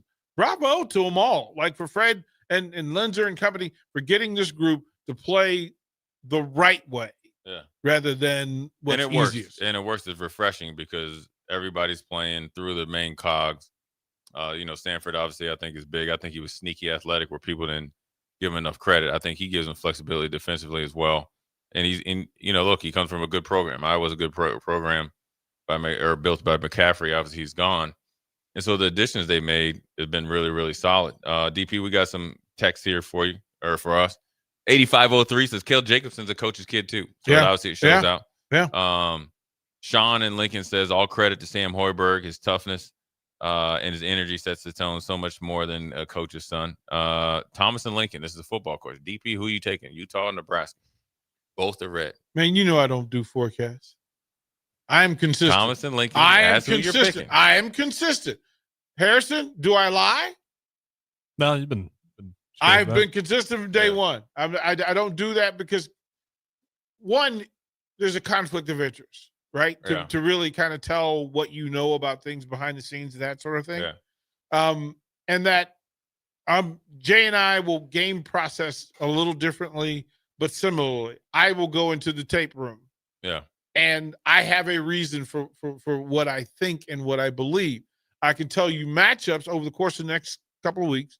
I'll go to film and tell you what matchups to watch. That will ultimately tell you what I think will happen in the game. But 7-5 for the Huskers is about what was expected. 2 loss for Utah is about what's expected. Yeah, Harrison, can you vouch? Right? We said all along. I'm not giving this a 10 win. We've had people come in here and talk about 10 wins, 11 wins. I thought more than 7. I didn't think 10. No, didn't think 10 is not 9. 10 is not my neighborhood. I mean, the Minnesota game is one that is not. It's hard to envision. Yeah, I'm a member of the Denny Green fan club. They are who we thought they were. They are who we thought they were. So I will not forecast or otherwise. I'm going to watch it and root like crazy for good football. Yeah, I can respect that. I mean, there's some matchups I want to see. There's some matchups I want to see when it all shakes out, when they really get into practice, who's playing, who's not. Probably a little bit easier. Yeah, I don't get paid any more or less if I say who wins or not. So there's no real win in it for me. DP, real quick, your thoughts on? I think it's all. I wouldn't say fluff. I think it's there. I think 1890, the employees are probably transitioning into contracts with the university. Mhm. What do you think about them? I wouldn't say shutting it down, but they're just pretty much pushing everything to university. Well, I think that's just what you have to. Yeah, I mean, trying to tell people how to do their job and what their business is. Yeah. I've expressed great frustration at the separation in the two. One, because that's what the protocol was until it's not the protocol. And now business is kind of dictating that they have all things in their house, but not all things in house make it better. Right. Like control of money, control over who does what with the money, putting people in positions of power and authority to make decisions of how you're going to spend money. Are we talking about football decisions? Like, are you simplifying football decisions or basketball decisions or baseball decisions? Right. What does this all mean? We don't know. So Right. I don't know what bringing it in the house means for them other than having control over the money, like the actual money. But the recruiting will be the same. The recruiting for money will be the same. The fundraising, et cetera. Yeah. It's the same people. You're Right. not going outside of your circle. You know who you're targeting. You know where the pockets of money are. Then it becomes a matter of when the NCAA says, okay, it needs to go back outside the house, then what do you do? Right? Have you made it more complicated? Yeah. Right? You're following right now. At some point, you have to be the pioneer. Yeah. You can't just be a settler. You have to kind of look at what is on the landscape and prepare for that. If Nebraska thinks that having that indoors is the right way, bravo. I'm not sure that's the case, though. Yeah, it's interesting. I think a lot of teams are slowly but surely moving away from like collectives and trying to, with the rev sharing, trying to keep it in house, Well, but that's what you were doing 10 years ago. You were Yeah. just doing it. It wasn't called NIL, and it wasn't called transfer portal. It was just called. It was just called Jeremy football. Jeremy Pruitt, give me a little McDonald's. It was bag. Bagman. So- It was Bagman. And here's what I would ask you, Jay. Is transparency better for Nebraska or not? That's a good question. Like, is knowing. I'd rather just say, you know what? Let's just play the game like everybody else is playing. Worry about it later.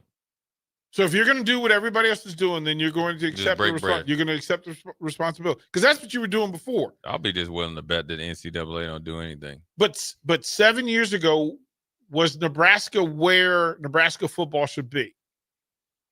Before all the current rules of right? Yeah. So you just turn back the clock because everything that's about to happen was happening before NIL and transfer portal, correct? Yeah. Same people, you had access to the same people Yeah. making the same types of decisions that were made 7 years ago. Doesn't change. Yeah. That's my concern. Right. Is that if you haven't changed how you do business and who you're doing business with, then you need people who can identify smart football decisions. Yeah. I mean, I think that's where you can make the most, the whole 1890 thing, that's just probably something you had to do. I think you can make the most ground up by streamlining your process, your evaluation, everything with If football. you're going to tell me that you're going to now take whatever amount of money that you're going to put into this thing, and then you need people to make better decisions about what we do with that money. The amount of money hasn't changed. Who handles the money changed, and then the thought process behind what you want to do with it. If you tell me that we're going to have Jay Foreman in the room to say that might not be a $3 million player, that might not be a $2 million player. Hey, you know what? Quite frankly, we need 10 $100,000 players Right. who are willing to come in here and play Nebraska football the way we want to represent the university and the brand. That's who you need. That's what I want to hear. Whether 1890 is in the door, out of the door, whether NIL is in the door, out of the door, tell me how you're making those decisions. Because if it's the same people who made the decision 7 years ago. You're going to get the same type of work that you had 7 years ago before you had transparency, financial reports, shared revenue in volume and numbers. Because if you don't have that right, Jay, the shared revenue amount won't matter. Right. You're still going to have a bag man outside the $22 million. Yeah. And you're still going to make – what decisions are you making outside the $22 million? Bad decisions. You're making emotional decisions. You're not making sound financial decisions outside of the $22 million shared revenue. Right. Because that means that you screwed up the $22 million. That's what it means. So I don't know what's going to happen next. I'm going to watch. Yeah. I mean, I think it's – Tell me Jay Foreman's in the room, I'll feel better about it. Otherwise, I'm going to have my doubts. Yeah, it's just going to be interesting to see what they do. You know, I want to know who's in the room. Show me, open the curtain. Show me what's behind the Wizard of Oz curtain. Yeah, it's going to be interesting to see what they do. It's just because just in general, college football, what people do. You know, how you find a way to teeter-totter on that gray line with this. Some people get it right. Yeah. Some people are playing in bowl games and playoff games that matter. Yeah. So there's a way. There is. And so show me what the way is. Yeah, that's what I mean. Or make it your way. Show me and make it our see, way. That's why you need to be in the room. Right. So that way, you know, we don't got to do the same. Just that's why you got to be in the room. Hey, we ain't going to be partners from afar. That's why you got to be in the room. That's why. Jay Foreman, DP Harrison. Quick break. We'll be right back. Watch Old School live on Facebook, YouTube, or Twitch. Old School with Foreman and Orman on 93.7 The Ticket and theticketfm.com. Are you ready for a new opportunity? Check out Sandhills Global. Join a dynamic team where your skills are valued and your career can soar. We offer full-time positions with a 4.5-day work week, competitive pay, excellent benefits, and a positive work environment. From IT and marketing to sales and finance, we're looking for talented individuals like you. Apply today at sandhills.jobs and take the first step towards an exciting future. That's sandhills.jobs. Don't wait. Apply now. For remote starters, audio upgrades, and more, there's only one place to go. Auto Sounds of Lincoln at 48th and O. 93.7 The Ticket. Fox KFXL weather. Sponsored by John Henry's Plumbing, Heating, and Air Conditioning. Your Lincoln forecast for today. Morning clouds will give way to afternoon sunshine. See a light breeze and a high near 41. Tonight, partly cloudy skies and light winds below around 29. And tomorrow, we'll see mainly sunny skies, be breezy and mild. The high near 54. I'm meteorologist Kyle Flicker for 93.7 The Ticket and theticketfm.com. It's the holiday season. Time for work parties, friend get-togethers, and family gatherings, which means lots of eating. Maybe you think you've perfected your holiday meals, and maybe you have no idea where to even start. Let's fix that right now. No holiday party is complete without Führer's cheese spread. It goes well with any type of cracker, pretzels, apples, chili, vegetable, chips, and of course, it's perfect to pair with wine or beer. Holiday meals aren't complete until Führer's cheese spread is on the table. Find your own container at your nearest local grocery store today. With UBT, you've got total control over your money. Like Doug, who runs his game day tailgate like a well-oiled machine. I got burgers, brats, chicken, dogs, plus all the fixins. And with the UBT Go app, I can track my food spending from anywhere. Pro move. They don't call me Grill Sergeant for nothing. No matter your goals, UBT helps you feel good about reaching them. Union Bank and Trust. Member FDIC. Get rid of pesky critters once and for all with Bats to Rats. Their expert team is here to help you reclaim your home. No more sleepless nights caused by crawling critters or flapping wings. Bats to Rats ensures a safe environment for every family member. Check the website at batstorats.com for amazing offers. And if you mention this ad, you'll receive $10 off your initial inspection cost. Call Bats to Rats today at 402-781-8691. That's 402-781-8691. Bats to Rats. At Parkview Animal Hospital in Lincoln, it's not just their professional care that sets them apart, but their warm staff and state-of-the-art facilities. Whether it's for a routine checkup or a comprehensive medical procedure, at Parkview, your pet isn't just another number, but a valued member of their caring family. Visit them at PAHLincoln.com today and in person just south of 14th and Pine Lake Road. Parkview Animal Hospital, your pet their passion for happier, healthier, furry friends.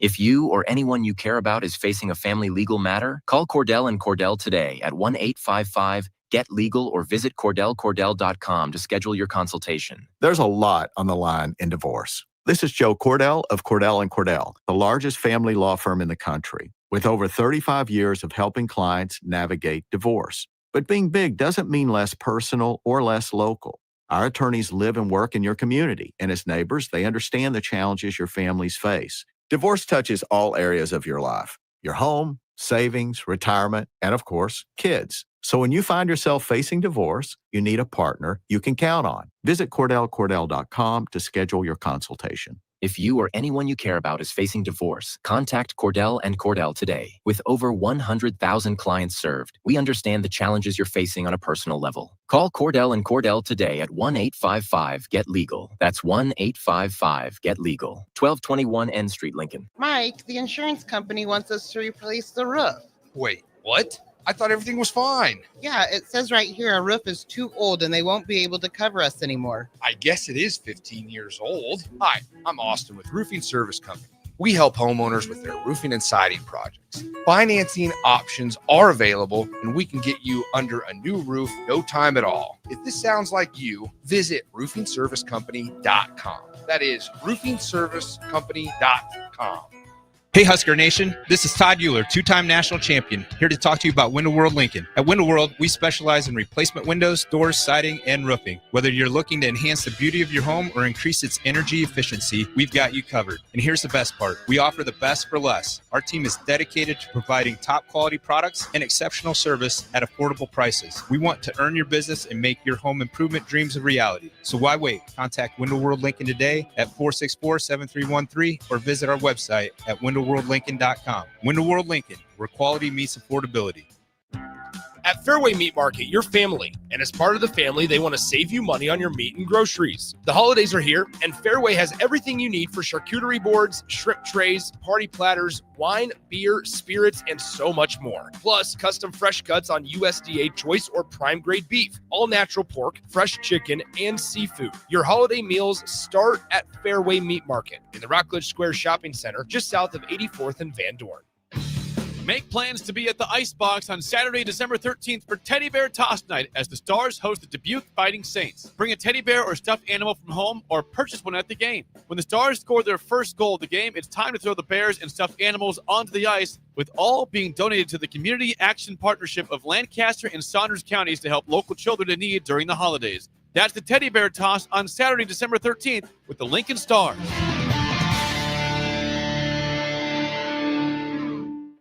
Back to Old School with Foreman and Orman on 93.7 The Ticket and theticketfm.com. Last segment, Monday after the crazy weekend sports-wise, college sports-wise and professional. We're going to do a little bit of NFL because we got NFL Monday night coming on. Just going to ask you straight up, DP, are the Chiefs cooked? Ding dong, the Chiefs are dead. Are they dead for good or just taking a pause? Because people don't realize. I think Brady went 10 years. He won 3, then he went 9 or 10 years, and then he won 4. What I would imagine, or the Patriots won 4. You're done just for this year. Yeah, I like the organization and I like the pieces, but some changes will have to be made in critical spots, and everybody else around them is moving. Denver's moving, San Diego's moving. Like, thank goodness the Raiders suck. Yeah. Otherwise, you have a real problem. You at least got 2 guaranteed wins. The Bills have to create some answers, right? Because oh my goodness, we snuck around and messed around and let the Patriots get good again. Yeah. Right. You did a thing, and thank goodness Danny Jones is Danny Jones. Right. Thank goodness the Colts are the Colts. Because otherwise, but oh, by the way, Trevor is down in Jacksonville, just quietly, just killing peace. Oh, by the way, you maybe gave the best coach in the AFC, not Andy Reid, a Hall of Fame quarterback to game manage around, right? You're going to defend anyway. The Steelers are a problem. Yeah, they are a problem. So, yeah, Chiefs, you got some real questions to answer. Yeah, and then on the NFC, it's we don't know.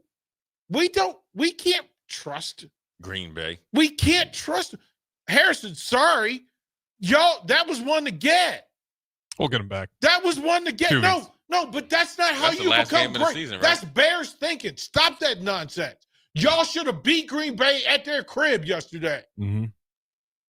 Yeah, it's not acceptable. Like, But if I you're mean, not, the if you're NFC, not if mad I today, couldn't sit here and tell you the Bears if you're are not mad favorites today, in the NFC right now. if you're not mad today, that's why the Bears won't win. That's why. Bears fans, y'all should have torches lit. Unacceptable. Unacceptable. Detroit Lions, what y'all doing? What are y'all doing? Yeah, Dallas, you 500 again? What are we talking about? they talking about winning out and getting in. Dallas keep that news cycle down Bruh. there, boy. Bruh. Even the Rams the were favorites. NFC is interesting because Philly is obviously, reigning champs. Chilling. They're We chilling. dropped from 1 to 7 yesterday. Chill. Just to put in perspective how close everyone in the NFC Right. is. Yeah, for the Bears. Yeah, it's just one crazy. loss and we dropped from 1 to 7. Yeah. It's everyone thought the Rams were hot, and then they dropped the game to the Panthers, and then they got I back a little told bit. you about the Rams. I told you and Hall, stop that stuff. Stop giving people credit for stuff they haven't done. But I'm gonna tell you the team on the sneak that's just if Sam Darnold doesn't pull the 2-game thing he did with the Vikings, that defense of Seattle is dangerous. And they're way off the map. They got 2-headed monster at running back. They got an ultimate problem in Jackson and Jigma as a receiver, a true number one. They got 2 tight ends. They are a problem. I just don't. I like them. I just don't like them as much as I like Philadelphia in January. I like them if they get the right matchups. If I they like get it. anybody, if somebody else knock off I Philly, like them if AJ Brown and Philly haven't figured it out. right. If somebody else catches Philly, Seattle's the team to beat. Yeah. But if on a head-to-head, I don't like them. Yeah. The team that beats Philly is Philly. That's it. Amen. I mean, the team that won the championship last year was Philly, and nobody else could do anything. Amen. If Philly gets out of their own way somehow, some way, If they'll we be end back. up with an all Pennsylvania Super Bowl, I'm gonna be mad. Philly against Pittsburgh. I'm gonna be mad. That'll be unacceptable. That how I'd probably put the over under on 20 fights at the Super Bowl. Oh, bro, between the fan base. Oh, that would be crazy. It would be the longest game in NFL history because all the yellow coats Oh. would be going up there and stopping the fights. That does happen. They pause the game if there's too many fights. So then you'll get a little memo from Roger Goodell. Y'all stop. Y'all stop. Right. Yeah. You are banned from NFL games for the rest of your life, man. Jay Foreman, DP, Oh. old school the old school way, and my man Harrison on this Monday. Crazy Monday, Maniac Monday. I don't know what you call it, boy. It was a lot going on. But we'll holler at you Who's tomorrow. up? Chappelle? Is Chappelle up? Is he calling in today? Yeah, we got Chappelle coming up Okay. after. Have that. Nothing but heat.